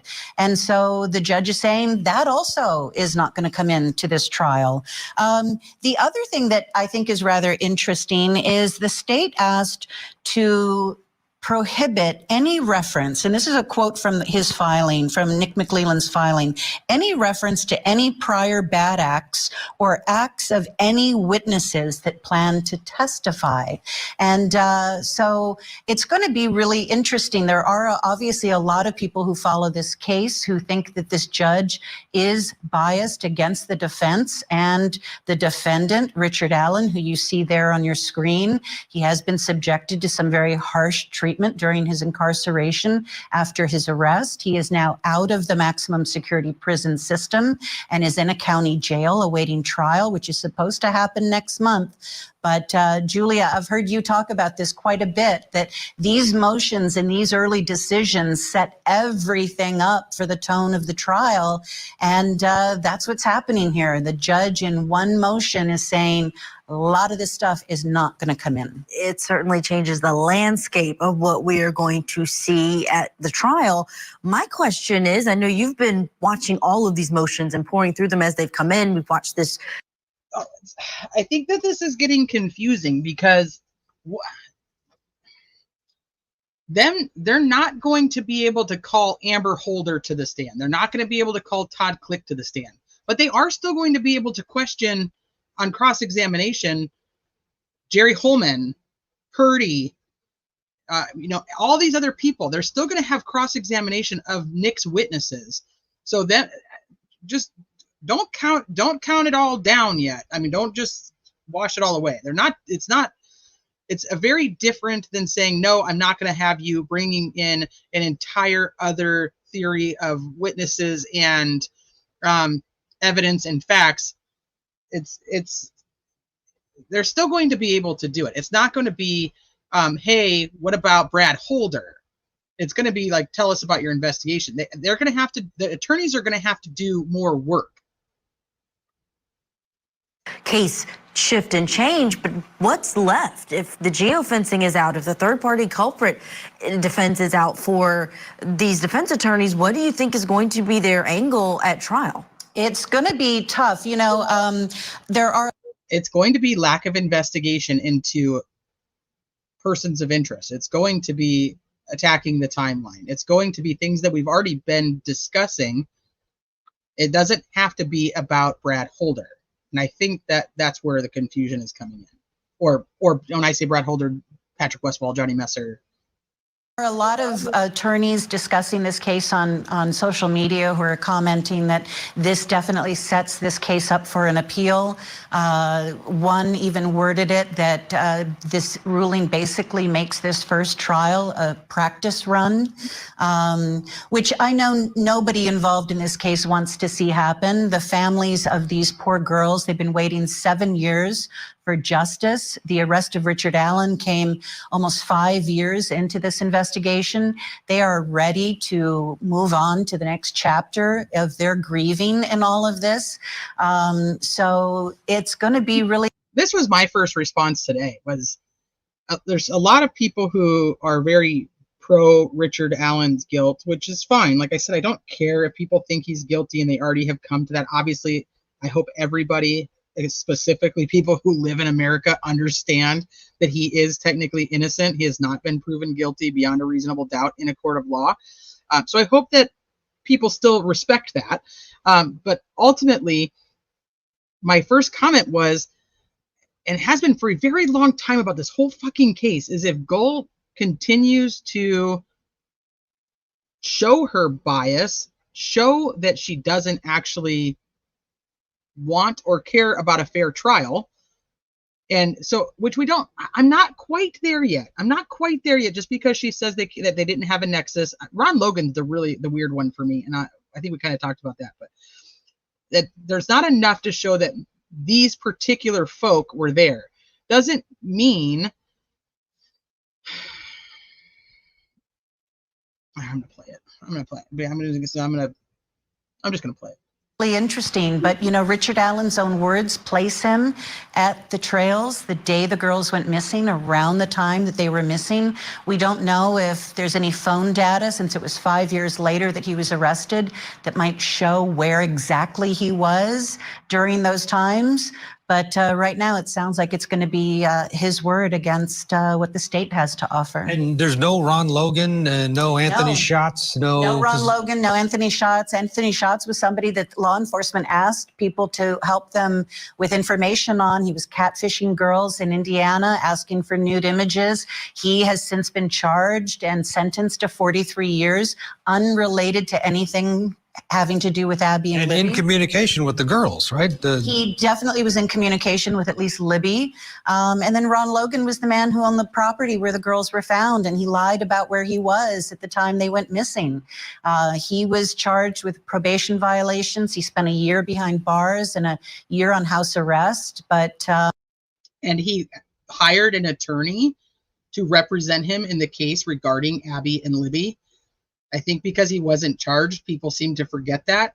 His attorney for his traffic violations was not the same attorney that he had hired in order to help him being under investigation for the deaths of Abby and Libby, which he knew he was.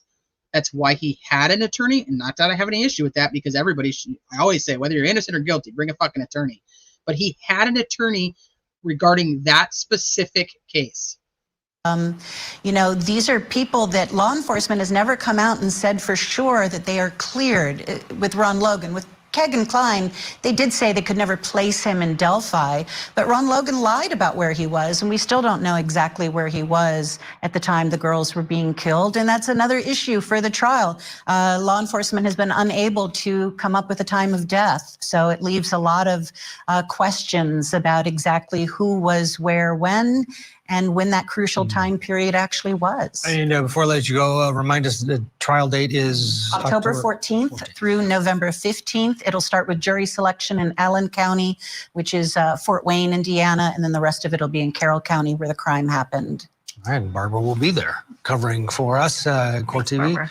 Thank you, Barbara McDonald. Let's bring back in Tad Thomas. I think I've calmed down a second now, so I can say what I was going to say earlier without getting so mad. But there's a lot of people who are very pro Richard Allen is guilty, and say that they're defenders of the family, and that we want justice for the families, and we want the family to be able to heal and move on. And Richard Allen going to prison is going to allow that. I've always struggled with this when it comes to this case, because if Goal makes these specific errors, we're not talking about just going to an appellate court. Everybody's going to go to the Court of Appeals. They're convicted, they go to the Court of Appeals. If he's convicted, he's going to go to the Court of Appeals. The bigger issue is going to be whether the Court of Appeals decides to allow him a new trial, turn over his conviction, and where they will go from there. Now, if there are mistakes that are made during this trial, you're forcing the families to have to continue to do this over and over and over again. At the end of the day, everybody should want the same thing, which is all of the information to be forthcoming and not hidden and not swept under the rug, and leave it to the jury of 12 to make the decision. Just saying. You know, people say I'm so pro defense. I'm really not pro defense. I'm really pro them putting the right person behind bars and doing it the right way, so that this isn't another 20 years where the family doesn't get to have any type of peace. And I get they lost their babies. There's not a lot of peace coming along with that, but they're going to have to deal with court over and over and over again if it's fucked up. And I hope no matter whether you think Richard Allen is innocent, whether you think he's guilty, no matter what your personal opinion is, that you understand that, and I know not everybody who watches YouTube lives in America, but we have constitutional rights for a reason, and I will never walk away from a case, whether I think the person is guilty or not, just going, haha, who gives a fuck if his constitutional rights are violated? Who gives a fuck if it's a fair trial? We think he did it. So I just want people to think about that. No matter where you fall on the fence, on one side or the other, I just hope that everybody knows at the end, like, we just want the right person to be locked up the right way.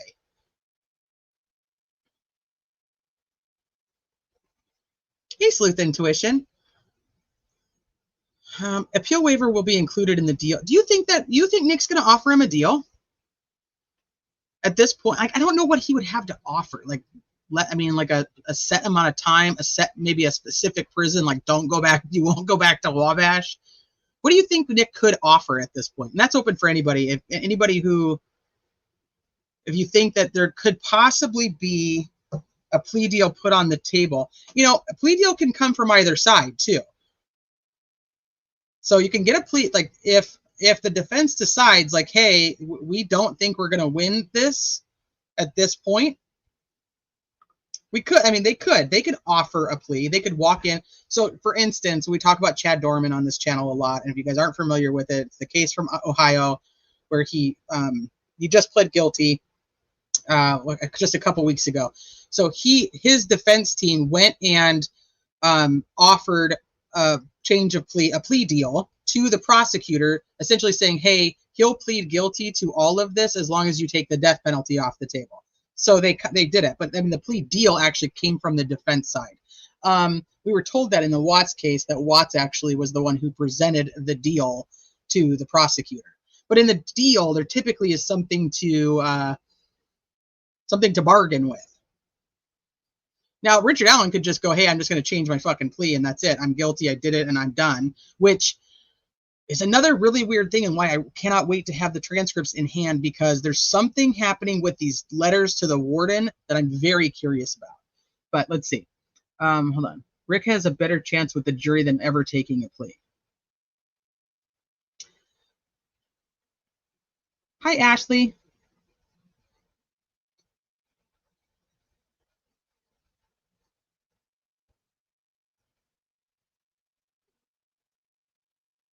Why would he hold on? Why would he offer him a plea deal when practically his entire defense was excluded?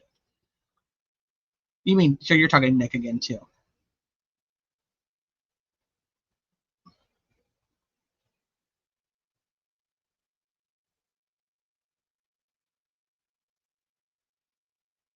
Rick will never accept a plea. Rick is not going to plea. Plea will never happen. Innocence is on the deal. Goal is deep. So there's two things here. Hold on, there's probably more than two. But we'll just play them out for just a hot second. Let's go with Rick is guilty. He did it. And in my opinion, if Rick did it, he did it by himself. I don't think there's anybody else involved. I think it would just be him. And most of the time, anybody who is guilty, who chooses to take to just change their plea into being guilty, is doing it so that the family, his family and his friends don't see what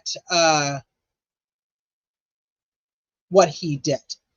They don't. It's not to protect the victims' families. It's because they don't want to be viewed as a monster. So they change their plea so that their own people don't see how horrendous their crime was. That's my opinion of that. Now, if we go the other way, and let's say he's not guilty and he didn't do this, then there would be the only chance he would have would be to go in front of the jury and hope that there's some form of reasonable doubt that it results in either a not guilty verdict or even a hung jury, but the state's going to retry it again. Does that make sense?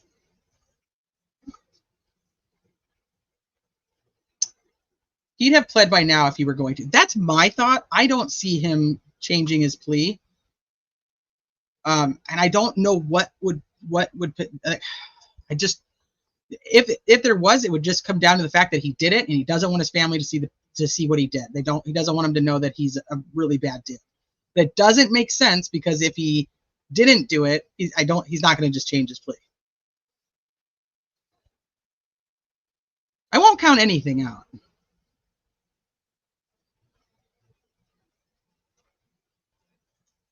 The letters to the chaplain the defense has, Nick asked for it. Rosie said he couldn't find it, but was sure he had it. The letters to the chaplain the defense has.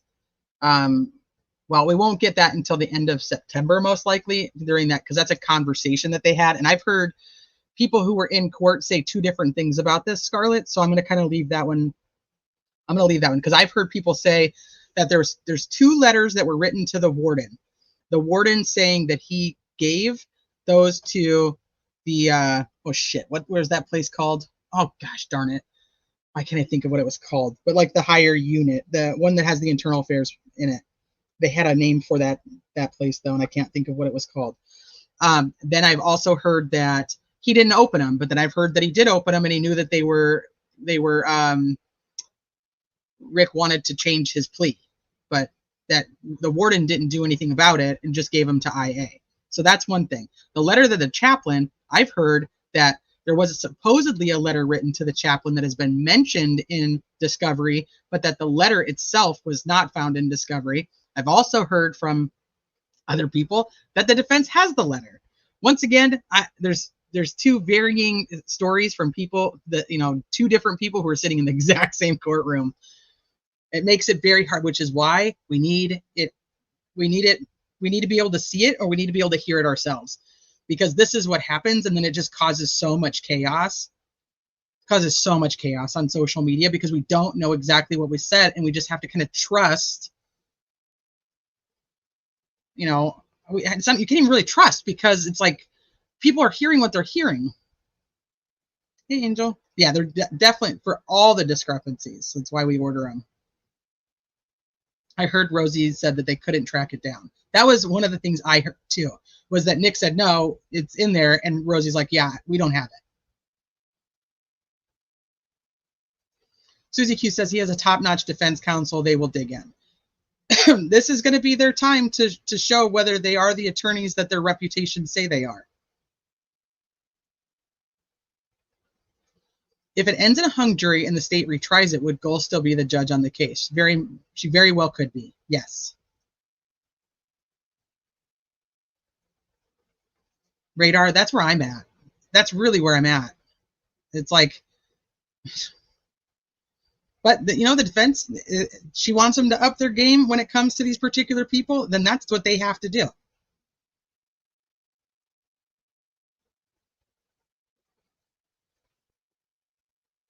Correct. That's correct. But there's still loopholes in that because then they have like, totally side case, but like, so one of the cases that I covered, which was the Watts case, who went and offered the prosecution like, hey, take death off the table and I'll plead guilty to all of these, also waived his right to an appeal so that he couldn't appeal, but he was still able to file for what was called a 35C, and which would just be more of a like post-conviction hearing. So there's loopholes around all that kind of stuff, but you're 100% right. Would the state withhold exculpatory evidence, DNA? Well, that depends on who you ask. If they got caught doing that, they'd be disbarred. Now, so what we've learned, like watching Koberger, is the prosecution wasn't withholding certain evidence. The cops actually were withholding it, whether that was with intent or not. They're the ones who had it on their computers and had never turned it over to the prosecutor. So exculpatory evidence can there's a lot that can go along here. It's never just so black and white. Like we wish it was, but sometimes it's just not. Yeah, DNA. I would love to know the DNA. We could talk a little bit about that too. We got some numbers, some spending numbers, which I think are a joke. They don't seem to line up with anything that we physically even know. I mean, some things yes, some things no. I feel like a lot's left out of those numbers, but we also had an article that was put out. Was it WTHR? Shit, I don't remember who put it out now. I'll have to go back and look. But they said there was $20,000 spent on investigative genetic genealogy, but yet that's not in the spreadsheet. So that's kind of interesting. Okay, I'm going to keep going with this one because I have a couple more I want to play you. Ted, your thoughts on this case and specifically this latest setback for the defense? Now, we should remind people that the defendant, Richard Allen, reportedly confessed multiple times to multiple people. There is some there for the state's case. That's right. But this is a devastating blow, really, for the defense, isn't it? And what people need to know is that the judges have discretion to keep out irrelevant evidence. It's not that the defense just gets to come in and throw anything they want at the wall. The judge has the right to narrow the proof to something that is a legitimate defense. Now, I agree wholeheartedly that, hey, this case is going up on appeal. This type of a major ruling is certainly something that's going to go up if there's a conviction, whether there's confessions or not. But the judge has a right to narrow the evidence that's coming in, and the prosecution shouldn't have to, fight ghosts and prove or try to disprove something that has no basis in fact. So it's a really interesting ruling by the judge, definitely going up on appeal. But judges, they really try to walk the line and allow the defense to have some leeway so that these convictions actually will be upheld. Yeah, so she's keeping out the record. So I just want to go back to what he said, because he's like, this is a really interesting ruling by the judge, and what the impact is going to be. And that's going to be a general consensus as we listen to some other expert opinions on mainstream media. So it doesn't want to have to fight ghosts, which I thought was kind of interesting because Ron Logan's dead. But what he's essentially saying is there's a lot of people. So like, we'll talk about the Maxwells, because I think that's one of the most known quote unquote suspects or persons of interest in the Delphi case.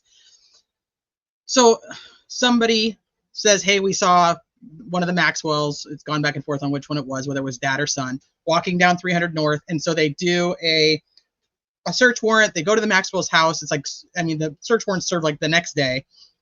And so we know that these people were a person of interest in this case.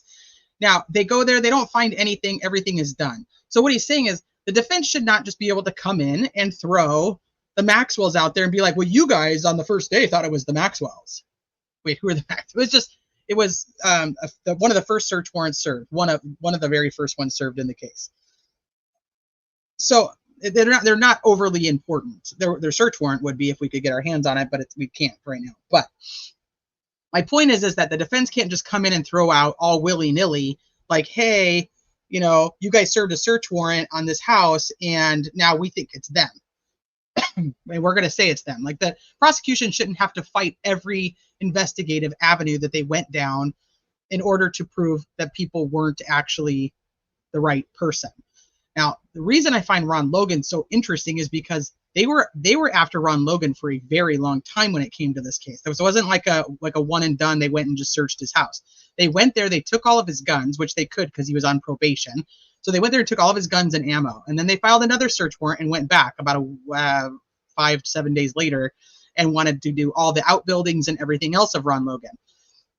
They were investigating Ron Logan because it was his property and he was lying about his whereabouts at the time.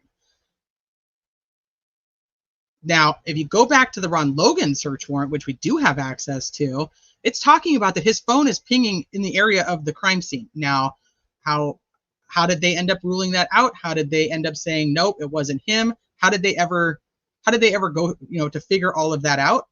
We don't know the end result of how they ended up dropping Ron Logan, or if Ron Logan was, quote unquote, ever actually cleared. So to say Ron Logan doesn't have a nexus is very odd to me. So some of this doesn't make sense. Let's go with Elvis Fields. No, that's not going. Let's go with Rod Abrams. We'll go with Rod Abrams first. For anybody who doesn't know who Rod Abrams is one of the potential third-party people that the defense has been talking about since the Franks memo. If you go with Rod Abrams is a friend of Elvis, has connections through Rushville, and when asked about his alibi, he says he was visiting his sick friend in the hospital. When they follow up on this alibi, it's a lie. He was not visiting any friend in the hospital. But now, would it be okay, just because he lied about where he was, and that's it, for them to be able to take a Rod Abrams and throw him in and say, hey, he did this, without more information? Would you, if you're Rod Abrams, or Rod Abrams is your brother, is that enough that you think that he should be a viable, that there's enough of a nexus to use Rod Abrams? Does that make sense? Like, so they ask him where he was, and he's got connections to Elvis Fields, and he lies about his alibi. Is that enough to go and say, hey, he's enough to be a third party? We don't know the answer to that. From what we know publicly, no.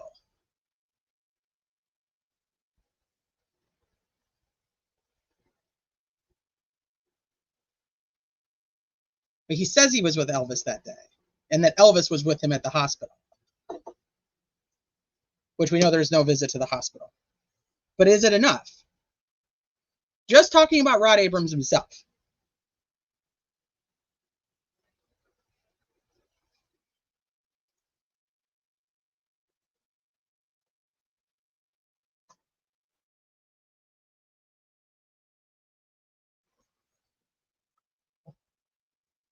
So Rod Abrams, and I see this is pretty much the consensus on this, is that Rod Abrams is only good enough because of Elvis, right?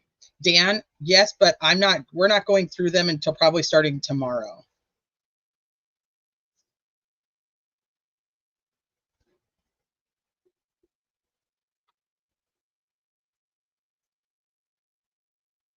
Yeah, too bad they don't have grand juries.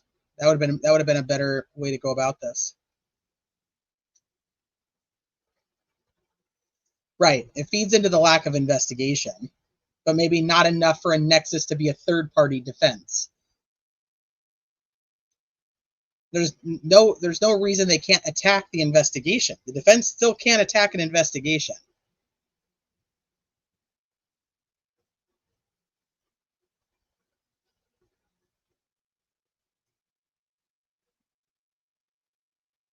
Sleuthy. You know you'll get him first. Right after I put BB's watermark on his 10 pages.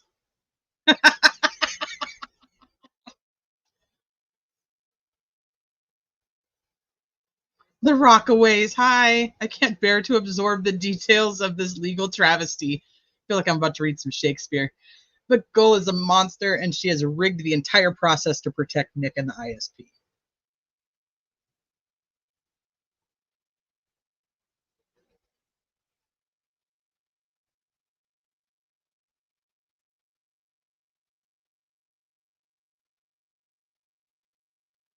T is leaving important info out. Andy didn't make a case against Logan. Gull nor Nick has to do that. That's Andy's job.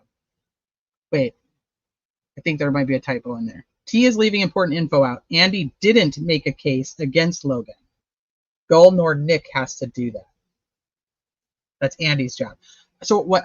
Okay, so what you're saying is that the reason is because they didn't bring up all of this stuff in the hearings about Ron Logan that I just brought up.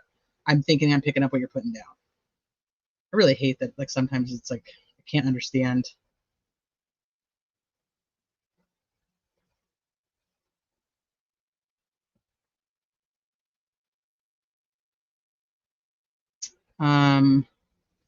Okay, so radar. Yeah, we're talking about well, I was just for a hot second. The transcripts. We talked about them at the beginning of the live. Do we have enough? I don't know if we have enough because she hasn't responded to that portion of my email, which is how much she's going to charge us for the rest of it in September.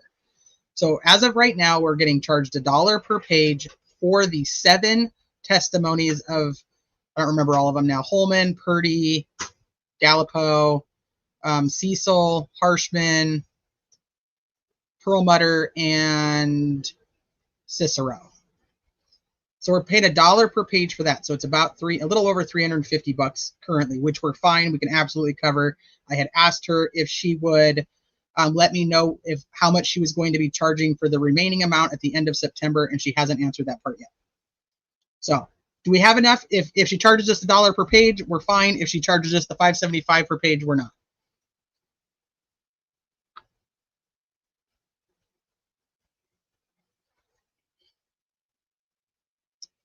That would be a nexus for Evansdale, potentially, Brittany. Evansdale. I don't know why I said Evans. I'm thinking fucking Indiana. Evansville.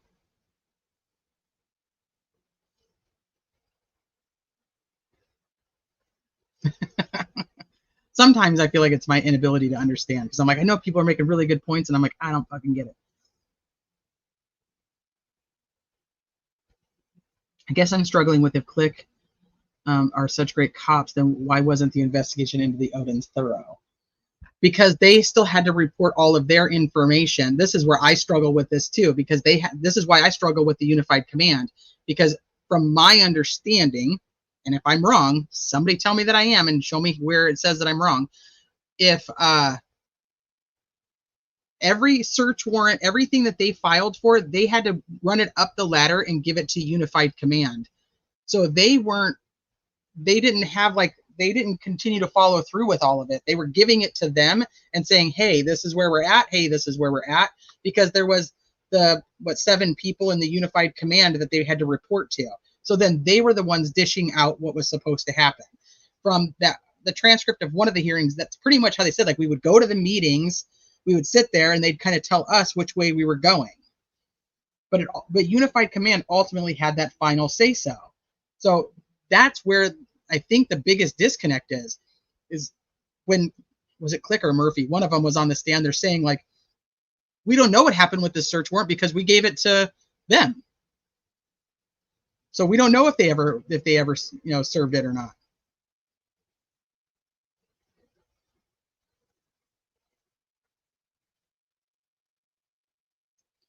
Andy wrote at least hundreds of words about Brad and others, 36 from my count about Logan. I see what you're saying. I think I think I picked up what you're saying. A nexus is a connection or a link between things, persons, or events that is or is part of a chain of causation. She wants a nexus to the crime. That's essentially what she says.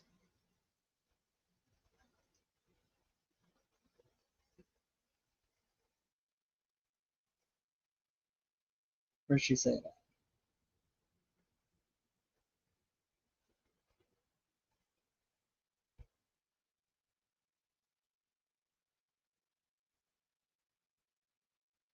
And the murders. That's what she says. I think up here she said it differently. Here, and the murders of the 2 victims. So, like, knowing them isn't enough.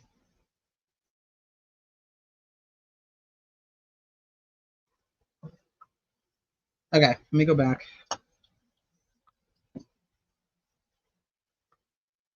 Mm-hmm.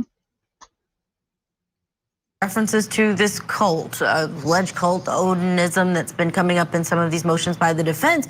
But the geofencing, you know, we've seen lots of cases where the defense is able to show, hey, there were other people there, other people had access. That doesn't seem like it would be, according to this motion, something that would confuse the jury or mislead them on the facts. What's your thought on that versus some of the other things that the defense wanted to go after? Right. You know, on the other potential defendants, potential. So for the Ron Logan thing, that's the one that I'm probably outside of like the weird like geofencing, and then obviously just the stupid like you can't be mean to Nick or talk shit about the Discovery organization. Like those are just dumb, and I always thought they were dumb. But the thing about Ron Logan, I don't understand how that's not enough of a nexus to talk about him, specifically because he was a prime suspect in their investigation. But you know, it is what it is. And they tried to say that the reason that they didn't, you know, the testimony from ISP and Carroll County was that Brett Holder was not a suspect, so that's why he shouldn't be used. Well, we know damn well that Ron Logan was a suspect. There's another comment. And yeah, they just have to find a better nexus. They have to connect them to there. So the geofencing with the phone numbers that they had somewhat touched on, where these other 2 phone numbers that are connected to these, you know, these Odin people, like they're just going to have to go further. That's going to be on them. If they choose to still go with Odinism, they're going to have to go further, or they're going to have to try to get everything in on cross. Murderers where there's evidence that they weren't there, and there's just nothing that connects them to the scene. You know, I understand the court keeping that out, but you're exactly right. You know, having the geo-tracking data and not having other answers for that, you know, maybe the prosecution's already looked at that, and the investigators have looked at what other phones are there, and they've tracked all of those people down, and you know, come up with some reason why those individuals should be excluded. I'd like to know more about that. But you know, you're exactly right. You know, that's objective data. It's not like it's I think that's kind of what Jackie was saying, was because just because I said it doesn't mean that Andy portrayed that well or Rosie portrayed that well. So she doesn't see a nexus, even though I see one. So I'm not in disagreement with you. You could be right, but I think that would be a much easier one to prove. Except for I've always said that since Brad was with the law firm that was representing Ron Logan, he obviously knows more about Ron Logan than we do. Okay, so here's another one. News right here in central Indiana. A huge decision came down today in the Delphi Murders case. A judge has essentially struck down the main defense. Richard Allen and his attorneys want to argue at his upcoming murder trial. Senior investigative reporter Bob Siegel joins us now. And certainly this is a big deal, Bob, today. Can you kind of lay out for viewers what this means for the case? Yeah, well, the defense strategy has been very clear. They claim that police arrested the wrong guy and that someone else murdered Abby Williams and Libby German back in 2017. They say they have evidence to prove it. Well, today, Judge Francis Gall issued an order deciding that a jury will not be able to hear any of that evidence.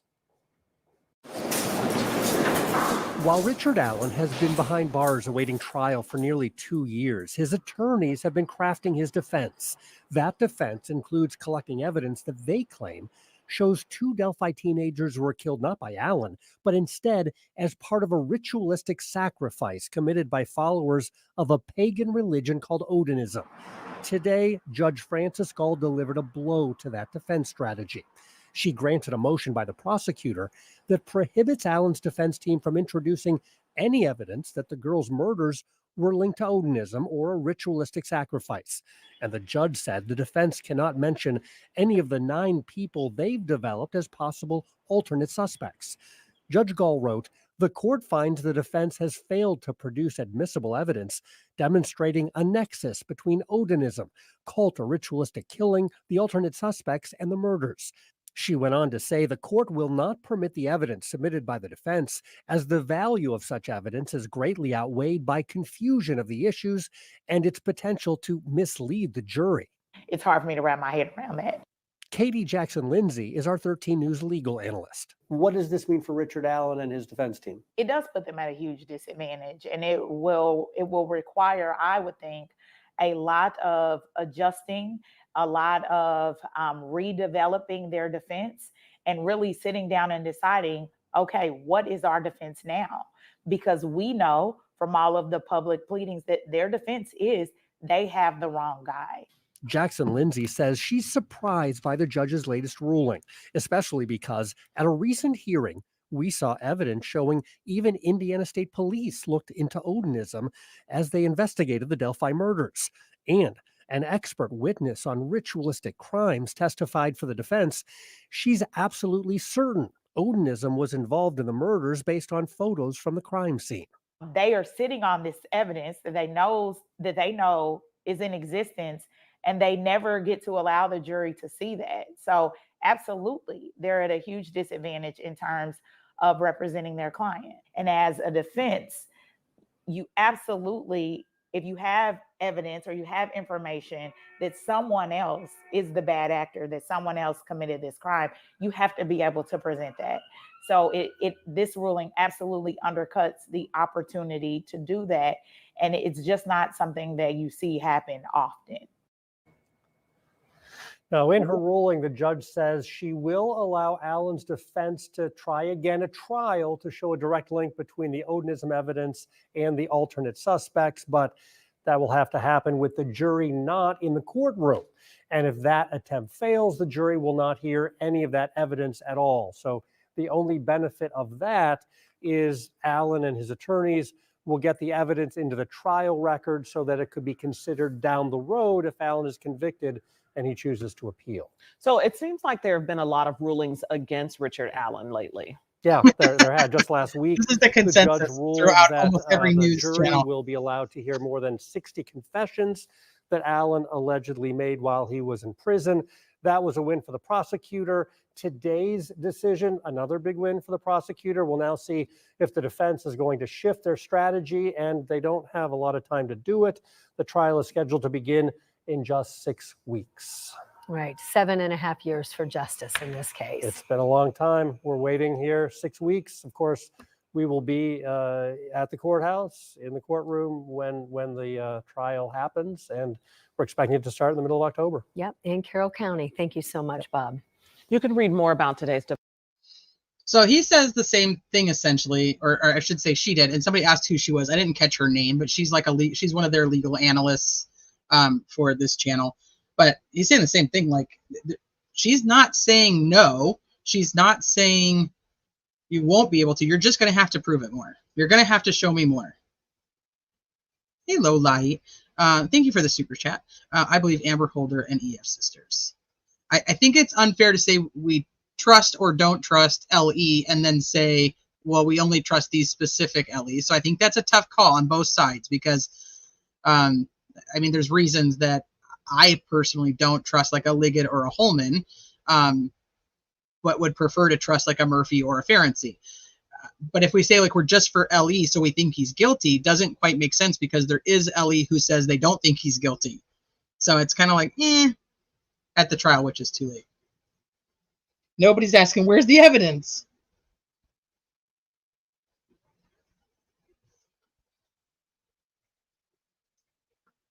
It's a much longer time if a pretrial detainee in max segregation for 1.5 years, for fuck's sake. Yeah. Wow, this is nuts. She alleviated RA with the rulings. Like I said months ago, wrongful conviction coming to a courtroom soon. A lot of people do think that if this trial is just going to end up being what's called a practice trial because it's going to go back to court. Hey, Patricia, I think 60 confessions trumps this motion by a country mile. Well, I mean, she is letting all the confessions in. She's not allowing the third party.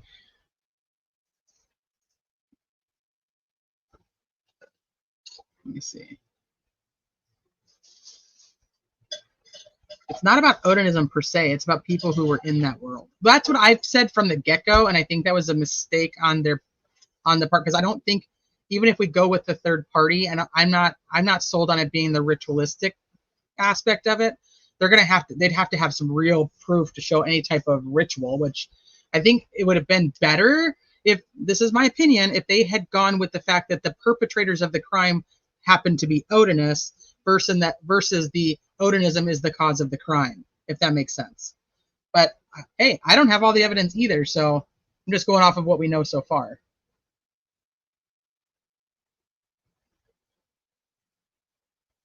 Structural error, which would ultimately be a catastrophe, ironically.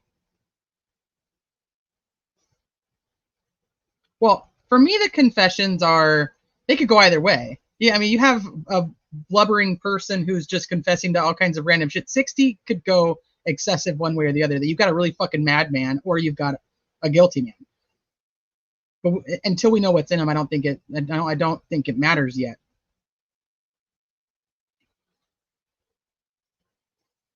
Okay, let me go to the next one.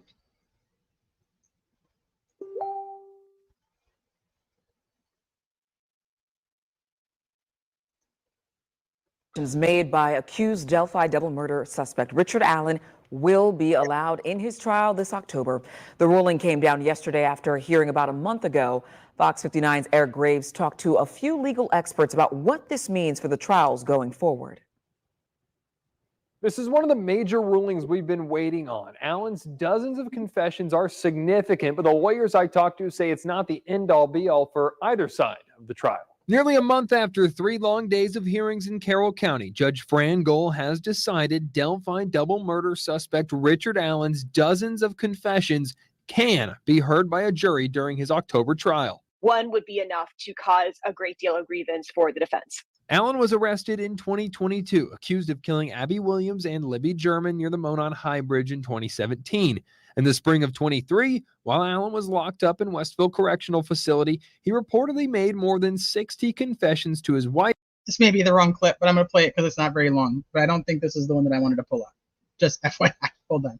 His mother, and others. His attorneys say he spoke as his mental health deteriorated in prison. They say Allen had begun beating his head against the wall and even eating his own feces. John Tompkins, a defense attorney not affiliated with the case, says the factors around the confessions could impact how a jury sees them. You've got head injury, self-inflicted head injury. You've got dissociation, disorientation. It can really start to backfire on whoever is offering these types of statements. Once Allen was treated for his mental health, the confessions slowed down and stopped. This change is something law professor Jody Madeira says Allen's defense attorneys could point to. Well, you could make the case that defendant Allen was in a particularly agitated, traumatized mental state. There is still more from the summer hearings Judge Gohl has yet to rule on, mainly whether or not the defense can present their theory that Abby and Libby were killed by followers of Odinism, a Nordic religion, in a pagan ceremony. Allen's defense attorneys say detectives ignored this theory in the investigation. Tompkins says the sooner a ruling comes on this, the better, because of how important it is for the defense. If that was your core defense, it's incorporated into all your questioning. It's incorporated into your witness and exhibit list. If the judge rules against the defense bringing up their Odinism theory in court, it could mean the defense would need to restructure their entire strategy, possibly leading to the attorneys needing more time before that trial. Richard Allen's trial is set to begin on October 14th. As Judge Gohl makes more rulings in the case, we'll keep you updated. In the studio, Eric Graves, Fox 59 News. Okay, I was watching that one too, but only because it had the same guy as the one that I wanted to actually show you, which is why I said it was the wrong clip. But This should be the right one. This is on Fox. Getting back to our headlines now, the special judge in the Delphi Murders trial has dealt yet another blow to the defense team. Judge Fran Gall ruled today that the attorneys for Richard Allen cannot introduce an alternative theory about who killed Abby Williams and Libby German. But as I found out today, that isn't a final decision. Finds the defense has failed to produce admissible evidence demonstrating nexus or a connection between Odinism, cult or ritualistic killing, and the murders. Richard Allen's defense team first put forward the theory last September, suggesting that the murders of the two young girls in Delphi in 2017 were part of a ritualistic killing committed by followers of a pagan religion known as Odinism, citing gruesome details of the crime scene, including that the girls' bodies were posed and a symbol was painted in blood on a nearby tree. They have also put forward names of other potential suspects. But Judge Gall said in her ruling that, quote, the probative value of such evidence is greatly outweighed by confusion of the issues and its potential to mislead the jury. So they're basically being told, you need to connect it to this crime more than you have.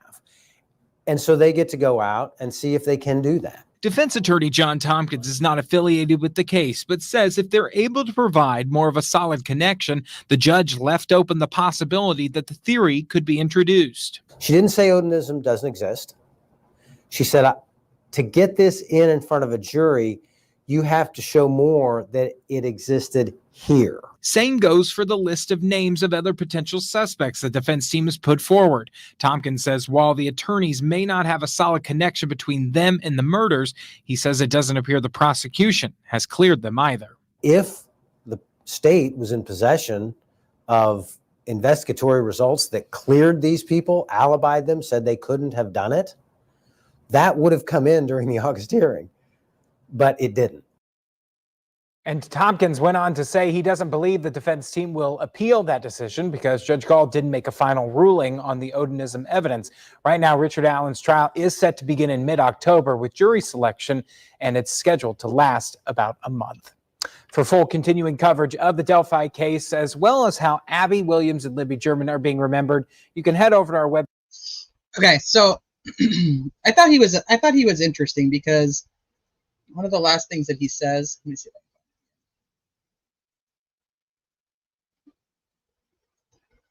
Right here.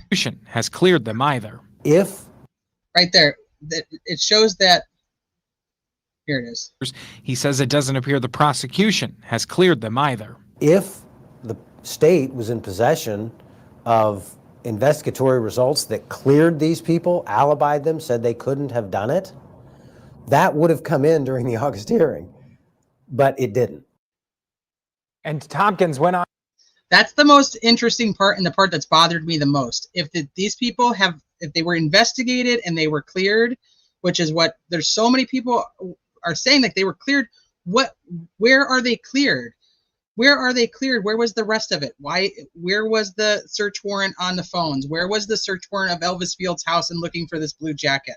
Why can't the state just say, look, here's where we investigated, here's where it landed, and this is why we stopped, because we're done. And I know a lot of people with the Brad Holder situation in particular, and this is kind of up for debate again now, but they have his time card. So they're like, okay, look, he's at work, and then he goes to the gym at the time of the murders. But we're now hearing testimony from Holman that I think it was Holman, that they determined that the time of death was based off the inactivity of Libby's phone instead of, we have not heard from the medical examiner yet. So just be mindful of that. We have not heard from the medical examiner yet. But if there's a 12-hour window, that's a much bigger difference than a 2-hour window. So where's the finale? Where's the final part of this investigation into these people to just say, look, we did this? It's not, I think I struggle the most because this isn't, like the defense didn't just come up with these random investigative or people to be investigated. The state already had these people on their radar. They should be done. That's it. It should be very easy. The same with like Ron Logan. And for me, I feel like they spent a shit ton of money and ultimately prove that Keegan Klein wasn't involved and Tony Klein wasn't involved. Like, there's a finale to that. Like, from just what we've heard in the hearings, it's like, hey, we tried, we looked, we went through this evidence. He confessed and said XYZ about him and his dad. We went and we did all these things to and show that he was ultimately just lying. He's just lying to us. We spent $1 million on this search in the water. I just want that. Show me that. The extra cell phones at the crime scene. Who are they? Show me that you went and followed up with them. Not me personally, like I'm owed it, but like that's the kind of stuff I want to see, to say this is or isn't the guy. Like, I just want done. I'm so over this case. So over this case.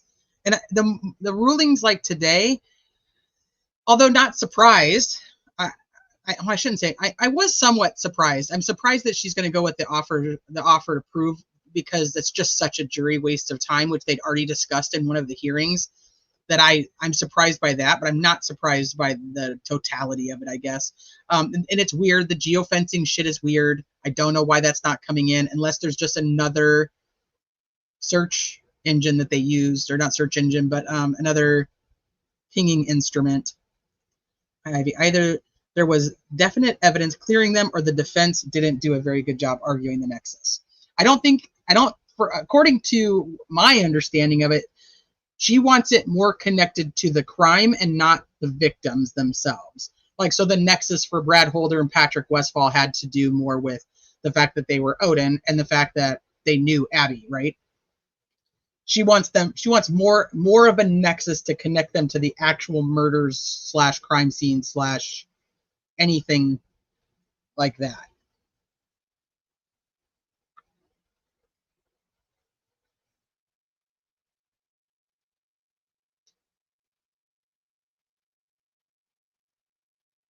Actually, a fella Brad Holder knows is who was tasked with verifying Holder's alibi. Yeah, that's what I'm saying. Why didn't they just go and get the video of him driving in and out? It'd be done then, right? If they had a particular time of death. Right, that's what I'm wondering. Are they going to try to put it under a different umbrella of a different tool?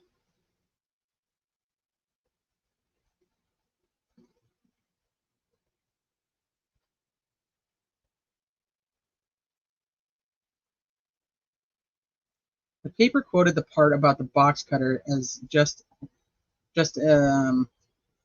he threw away a box cutter one time, nothing about it being a murder weapon. There's certain things that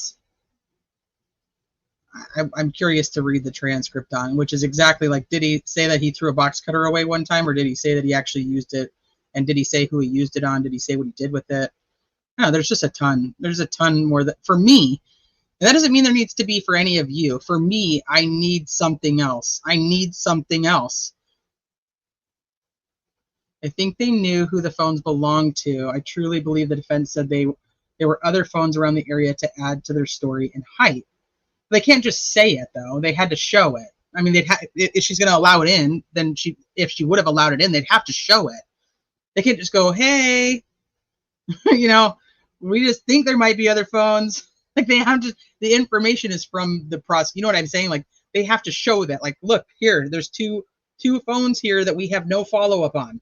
There's 2 phones at the cemetery at whatever time, and nobody ever followed up on it. And if they did, we don't have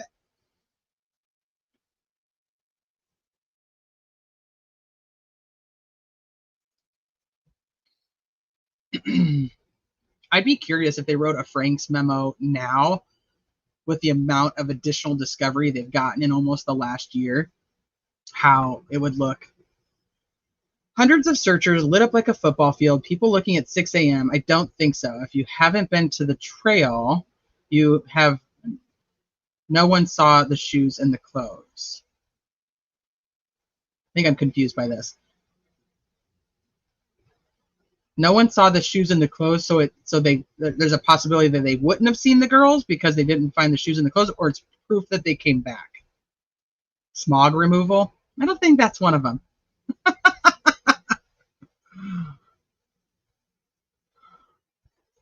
Joe Schmo says, Warden Gallipo's script only mentions the words confess, confessed, confessing, and confession, and Warden never documented, according to Warden testimony, except for 2 written requests to confess. But doesn't actually confess. So it's just like, hey, Warden, I'd like to talk to you because I want to confess, but doesn't actually confess. It's not rocket science. It's just called follow-up.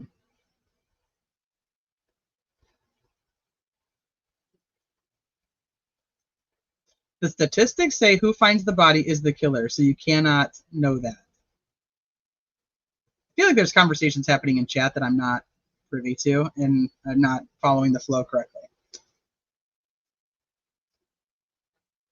Joe is correct from the transcript. So basically, according to Gold, the defense has to solve the case to defend their client, and even then, maybe not. They have to be able to put any one of them there. So it's almost like Cheyenne says she was there. She'd actually have more of a nexus in that aspect. But I think she just wants more. She wants more of it, and she doesn't want the jury to hear it. She doesn't want the jury to hear it if there's not more.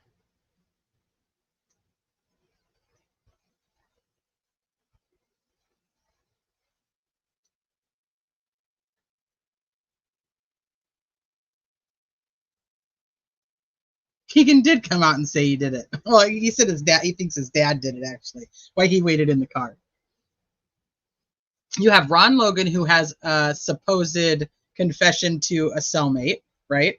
Which we're going with that those are good now. The in prison / jail confessions are okay. So we have Ron Logan, who has a jailhouse snitch who says he confessed to him. We have Elvis Fields with his 2 sisters. He's confessed to them. We have Keegan Kline, who even after being arrested and continuously interrogated, admits that he was at the bridge with his dad, and that he thinks his dad did it with the red Jeep.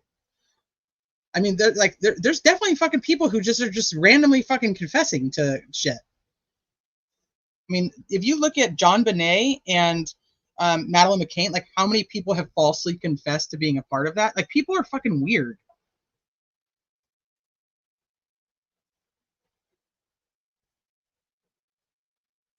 What is the motive for the killing then? Why does NM think Alan killed the girls all by himself? What was Alan's reason?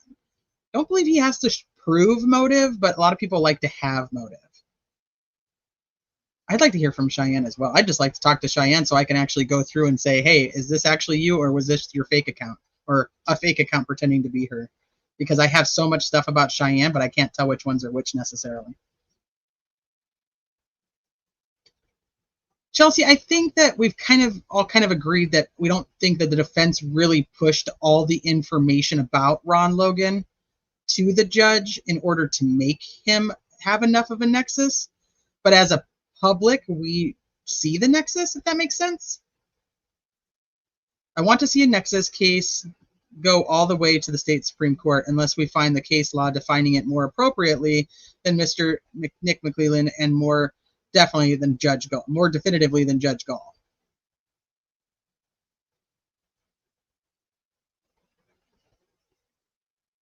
Hey, doctor. For most of us, it's our very first dealing with the judicial system, and the disillusionment is life-altering. It's kind of scary. It's kind of scary when you think of it being you and you not being guilty. It's kind of scary. Patricia says, although Goal is quite unlikable, I doubt very much that she's into breaking the law and determined to jail innocent people for life. It's absurd to believe that. I don't know if I would go like she's purposely, like she knows he's innocent and she wants to put him in jail and she doesn't care. I don't necessarily think that. I think that there's a problem when it comes to bias and the dislike of certain people can outweigh whether you do anything in their favor. And if you look at, once again, she could go things like that are very black and white, or she can look at if you can show me this, then I will give you that. Or like I had said prior, if, you know, you can't ask the jurors about certain things in voir dire, but you can ask and bring up Odinism via cross-examination. You know what I'm saying? Like there is more room for her.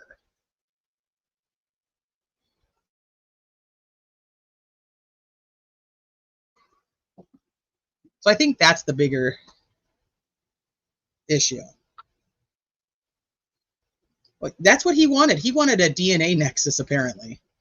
Nick wanted a DNA nexus between the third party and the crime scene. Oksana! Thank you, honey. Would we know if Nick offered a plea to RA? Would that be something under a gag order? People tend to think our Rick wants a plea, but maybe it's Nick and Goal, for that matter, who want a plea. If he takes a plea deal, then the public is obviously going to know. If he changes his plea, he could just walk in tomorrow and be like, I'm guilty. I want to plead guilty. And that's it. What case did we follow not that long ago where both of them, was it Cupcake? No, it wasn't Cupcakes. It was, shit. I'll have to look. But there was another case where no, I'm gonna get a headache if I don't figure it out. But they did. They just walk in and just say, no, I'm guilty. I did it. And then it was, I'm going to go look. Give me a second. And because the death penalty was still on the table, it was not a plea deal. Hold on, please.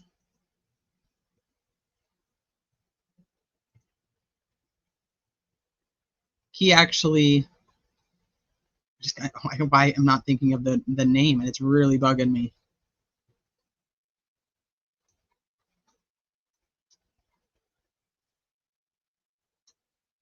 Nope.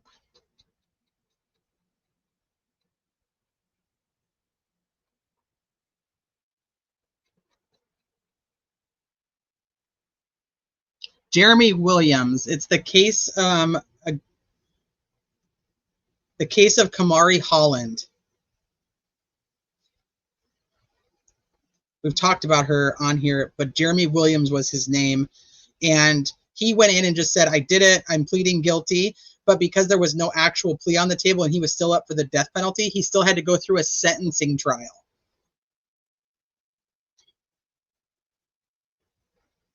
Because he simply just changed his plea.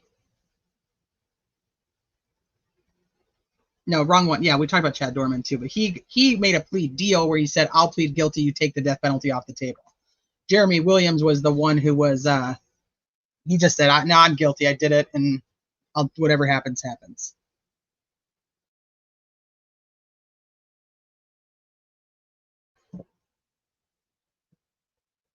Let me see what you guys were saying when I was looking for that.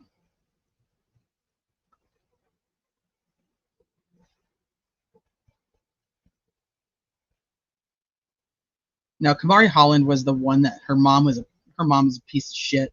Sold her for like $200 to a guy so she could get some drugs, and then he ended up essaying her and killing her. Mara says, I wouldn't convict if DNA was present not belonging to Alan, or if they don't know who it actually belongs to. This is another one I back and forth because I've long speculated about this DNA and where it could potentially be at. So if there's DNA at the quote-unquote crime scene, what is it on?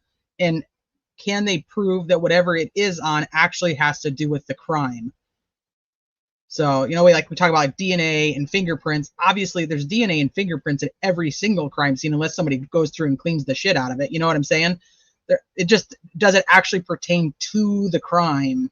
That's the hard, that you don't always know that. If there's unidentified DNA like on one of the girls, I think that's going to be that would be more important than if it's like DNA from a Gatorade bottle.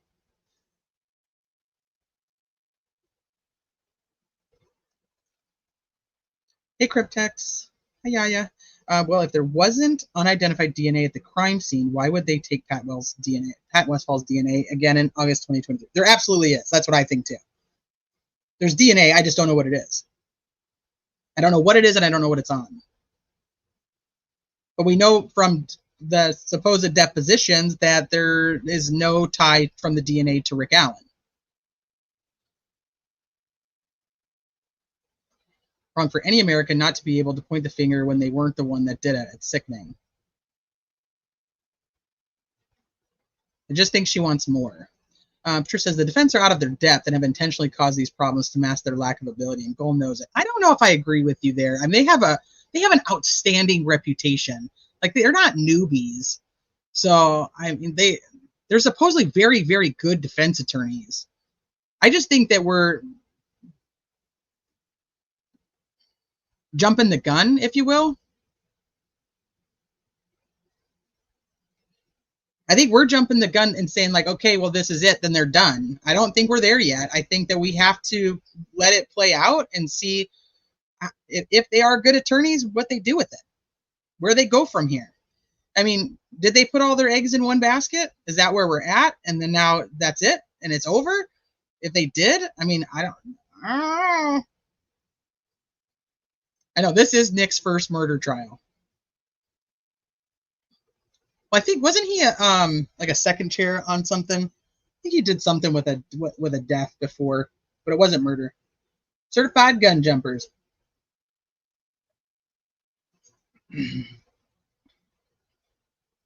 I don't agree with that, but I don't think they have done their best work in some of this case.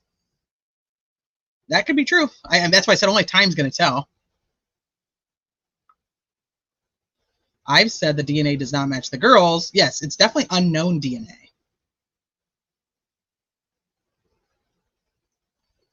We know they're still collecting because they don't have a match. They don't have a solid match to it.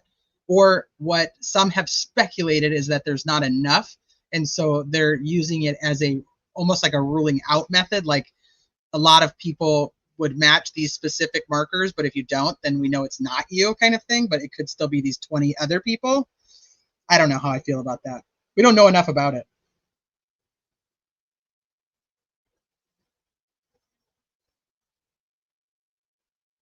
You think they may have put the DNA in CODIS? I guess it depends on how much they really had. Hey, Snappy.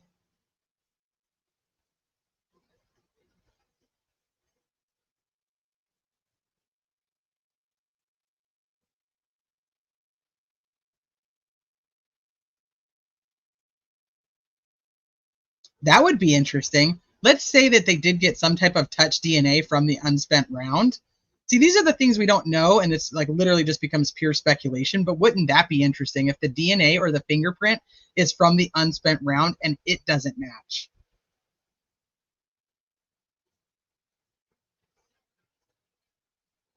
Well, we have DNA and human elements. The entire beginning of this case was that there was footprints. So there was the clothes in the creek, and then there was footprints, and the footprints led to where the girls were. That was a huge thing for a very long time in this case. And then we had people that were, they were going and collecting the boots from, from Packers. And then we know that they took a shit ton of shoes from Richard Allen.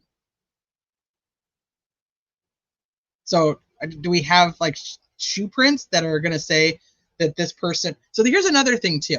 If we have these shoe prints, this is where my mind goes, but this is all speculation at this point. So you guys just take it for whatever you want.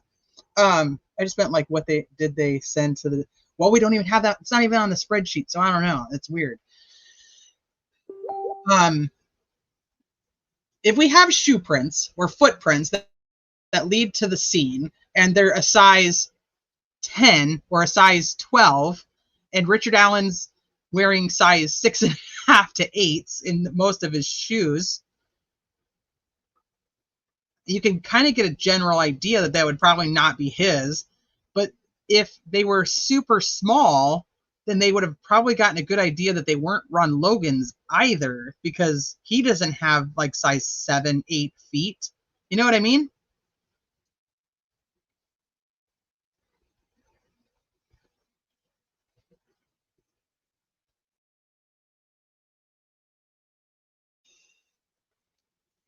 So Judy, this, yeah, okay, so let's talk about that. Let me pull it up. Let me pull up this real quick, and we'll talk about it. I don't want to spend too much time on it because like I said, I don't think it gives us all the answers.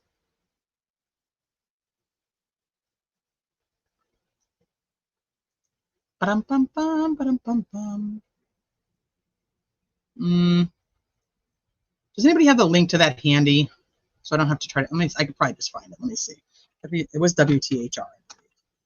Cost Delphi. Let me see if I can just find it real quick.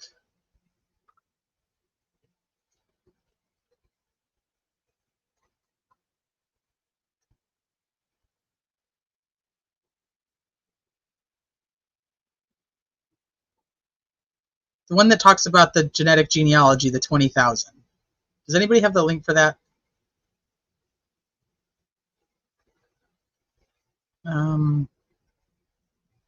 This is not the right one. Oh, here it is. It is the right one. I lied. I have it. Never mind. And then I'll grab the spreadsheet.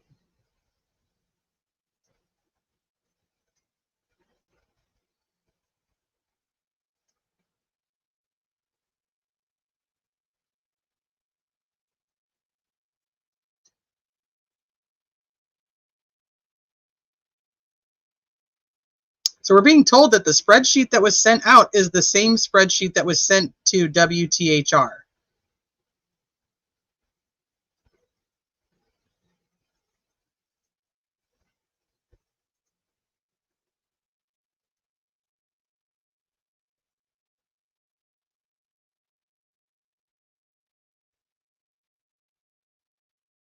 You know what they say about big feet? They practice Odinism. It's silly.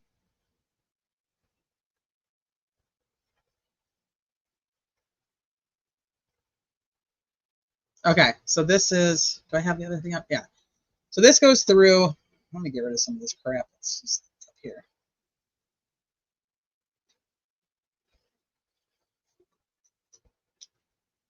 Stop it. Okay, so it goes through and lists. Go back up. And I'm not going to read the whole thing. If it'll just stay. Prosecutor's costs for these things. Thank you, DB. Courthouse gets security upgrades. You have those costs too. And then it has Indiana State Police costs. So here it says $20,000 for genetic genealogy.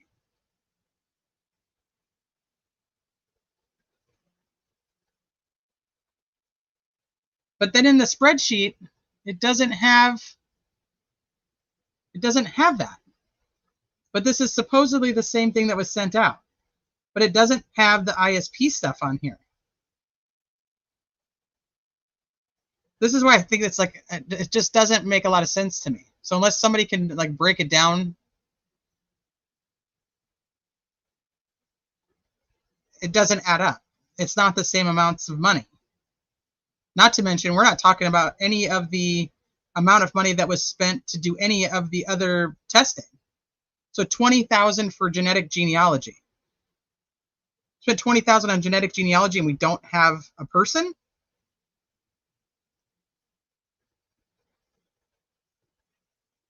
That doesn't make sense to me. And it's not on the budget spreadsheet.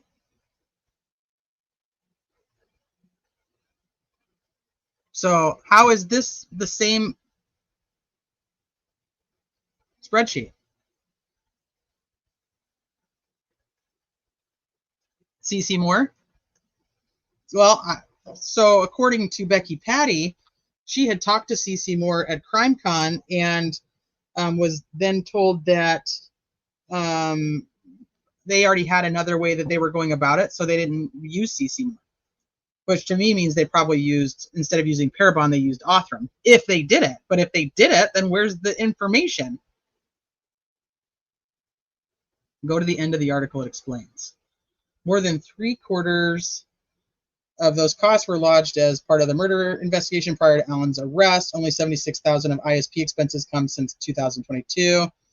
ISP Superintendent Doug Carter says his agency has spent much more on its Delphi Murders investigation than reflected in the line items provided to 13 News, but that most of these costs were built into the agency's existing budgets. If you consider all the expenses and investigations cost of Indiana State Police, we're talking well over $1 million.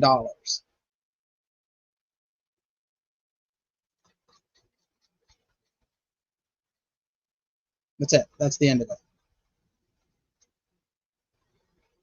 Are you talking about they explain, but this still doesn't make sense to me.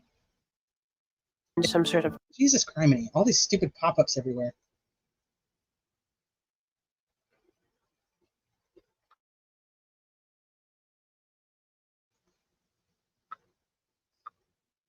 They're saying that this was what's given, this is what they use, but it doesn't account for everything.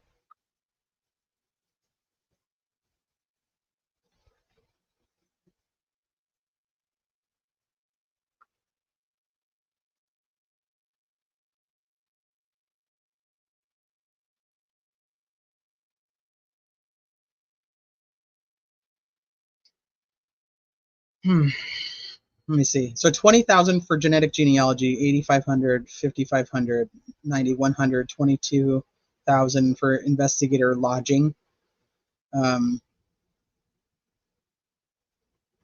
Yeah, so CC Moore offered her help for free and they said no. Moore was definitely used in some capacity. Could have been her little group that actually worked it out, but just Moore, you get what I'm saying, but just not Moore. No, from according to Becky, CC offered it and they told her no. They already had their own people working on it.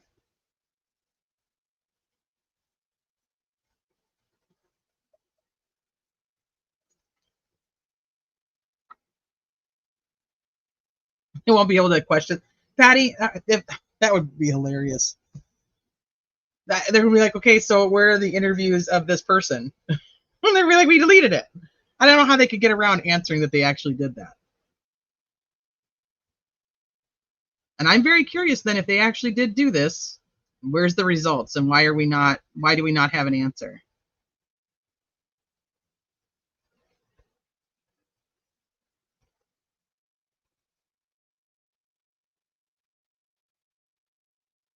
I believe Paul Holes offered his services too. So he really worked with Parabon a lot, but I think he also had contacts at Othram. But Parabon, CC Moore and Parabon is the one who did the Golden State Killer. Othram does more now than you see with Parabon. It's just two different labs.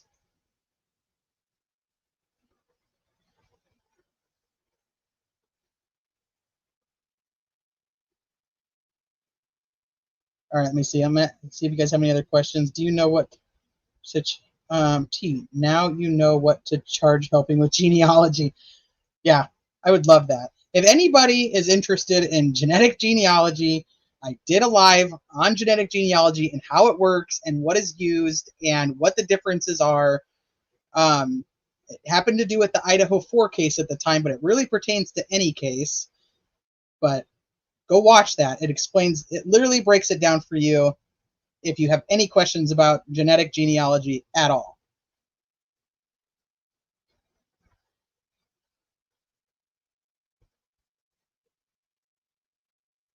Has literally no one from the town of Delphi or any relatives taken a 23andMe. Not supposed to use 23andMe, but true. They should be able to give you the person's address and the shoe size. Nobody speak bad about Nick because he is related to one of the victims, so no victim shaming. On a separate note, I just think it's not done. Artem, you got censored? YouTube was like, that's messed up. You can use GEDmatch. Yep. I should have been. Ange said I could. I told you she was going to approve Nick's entire motion in limine. Well, she gave them the out of, you can do it through offer of proof, which is just a ginormous waste of time.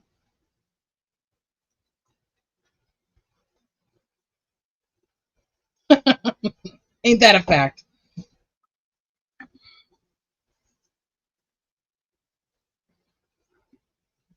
That's, I just want the fucking evidence. If they have all this evidence, I just want it out. I just want to, if they have him on fog reveals and geofencing and on cameras and you know, they have all this. I'm very curious about this genetic genealogy though.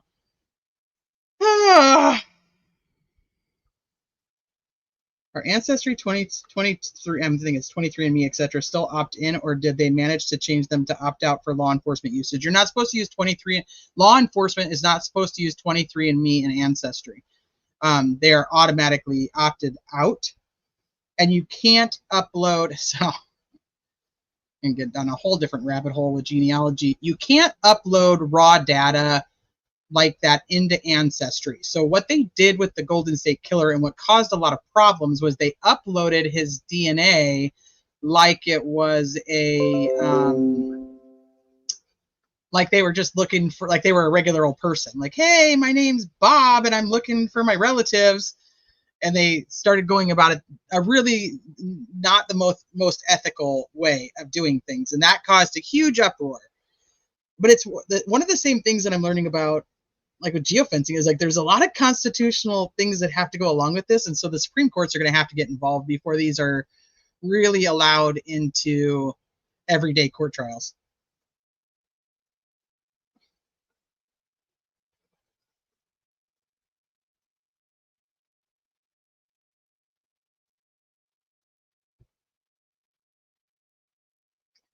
Do we know how much they spent in Koberger's?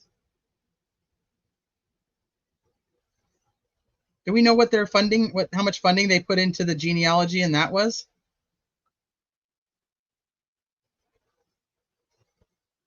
I just think this is a ginormous waste if we don't have it, if we're not closer to anything. And if they did have something, then how is it not connected to the person that they're trying? And if they took DNA off of, like I was like my whole rambling of, if it's just a Gatorade bottle, they got DNA from it, how do they even know that it actually belonged to anybody involved in the crime to waste $20,000 on it? Like, you'd think that that would mean, if they're actually putting it through genetic genealogy, that they have a good idea that this DNA belonged to the person who committed the crime, not just some random junk that was left behind. You see what I mean?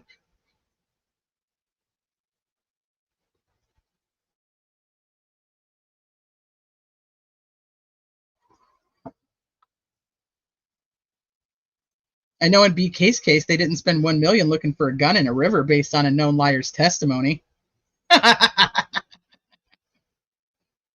Ain't that a fact?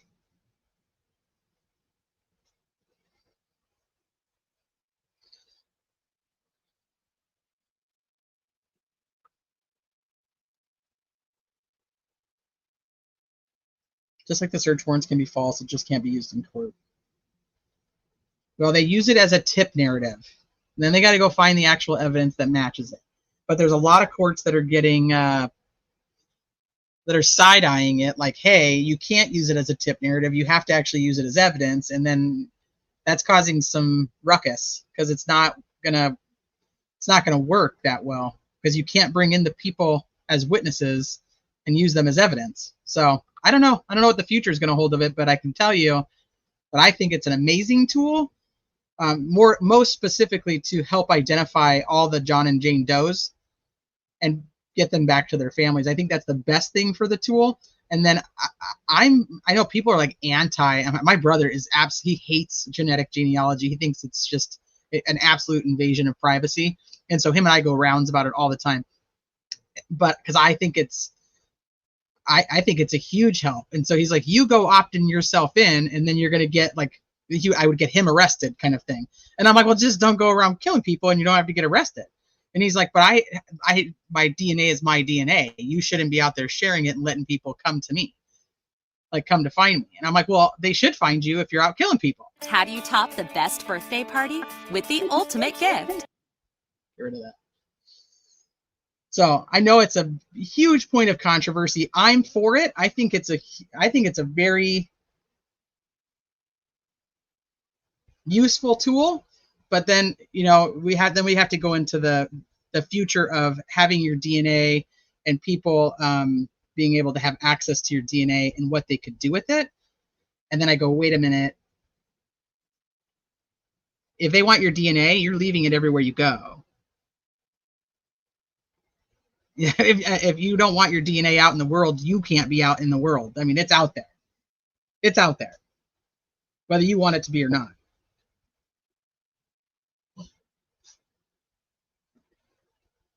Right, that's what pisses my brother off, because I'm all for it. He's like, stop doing that shit. Anyway, all right, is there any... Yeah, I'm sharing my DNA. I'm like, it's mine. And he's like, yeah, but it's part me. I'm like, doesn't matter. I have the right to share mine.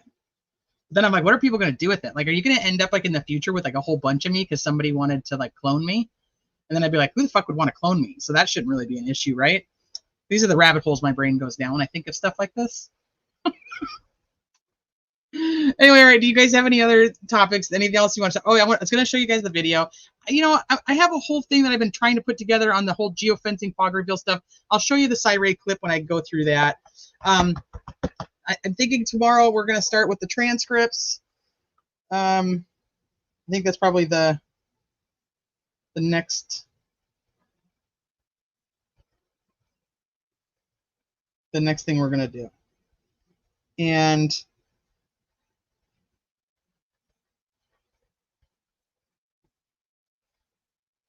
I think we're still going to do I'm hoping that she'll get back to me on the cost for the remaining transcripts, but I think we're still going to do something with DB and All Eyes. We're going to do another little mini fundraiser. We'll just keep it in the account for what we need to do for trial.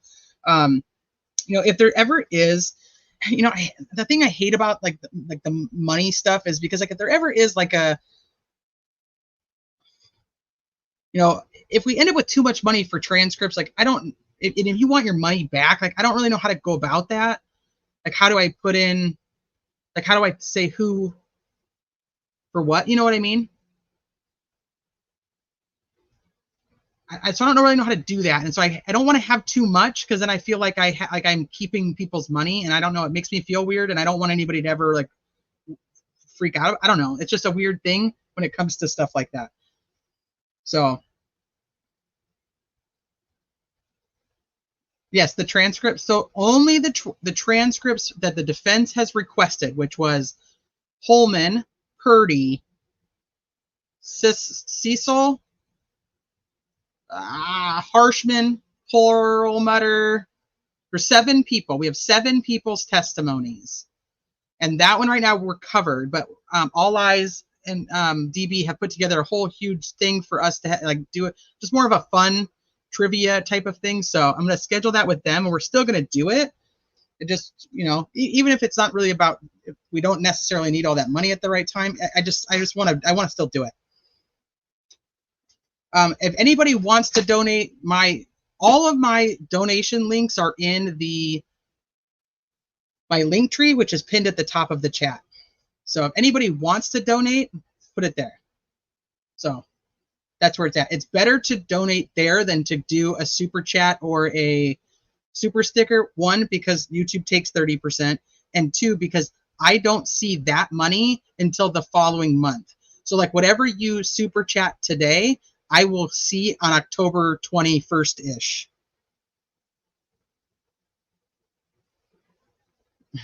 Thanks, Susan.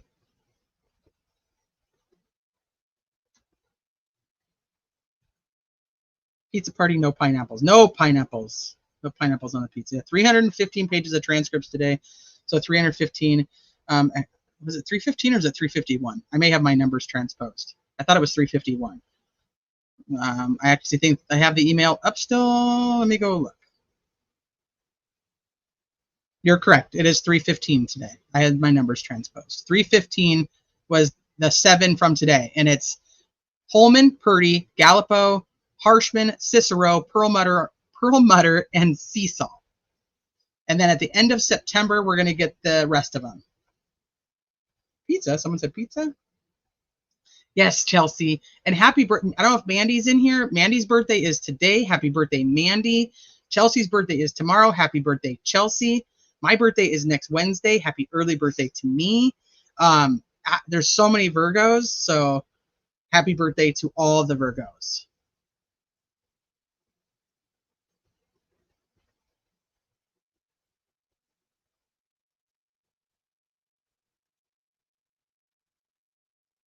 Of course you would. That doesn't surprise me. Tower dumps are boring. This is a shady-ass case, Scott says. Adrian offered to host an appetizer party. Sweet. Okay, I'm going to wrap it up. I'm going to go figure out what we're going to do for dinner because I haven't even done that yet. But happy birthday to all the Virgos. Thank you guys for being here. Like I told you at the beginning of this, I know there was like, there's so many people that are live covering Delphi today, and you guys chose to come and hang out with me and listen to my opinions on the ramblings of a mad woman. And I appreciate you guys. But I say keep your heads up. If you have faith that the defense attorneys are competent, then you don't have anything to worry about. They're going to be able to work it out. And if you don't have faith that they're competent, then and you think Richard Allen is innocent, then you're in a whole nother world of hurt. But don't be angry. It is what it is. This is the kind of stuff that they deal with all the time. This is their job. They know what they're doing, and it's going to end up being whatever it's going to be. So don't let it stress you out. Don't let it get you down. Go enjoy your Wednesday, and I appreciate all of you. So I'll see you guys mañana.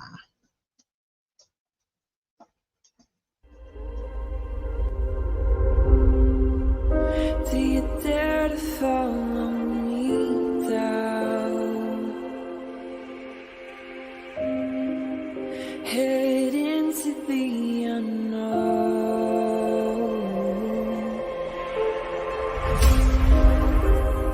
Down the rabbit hole.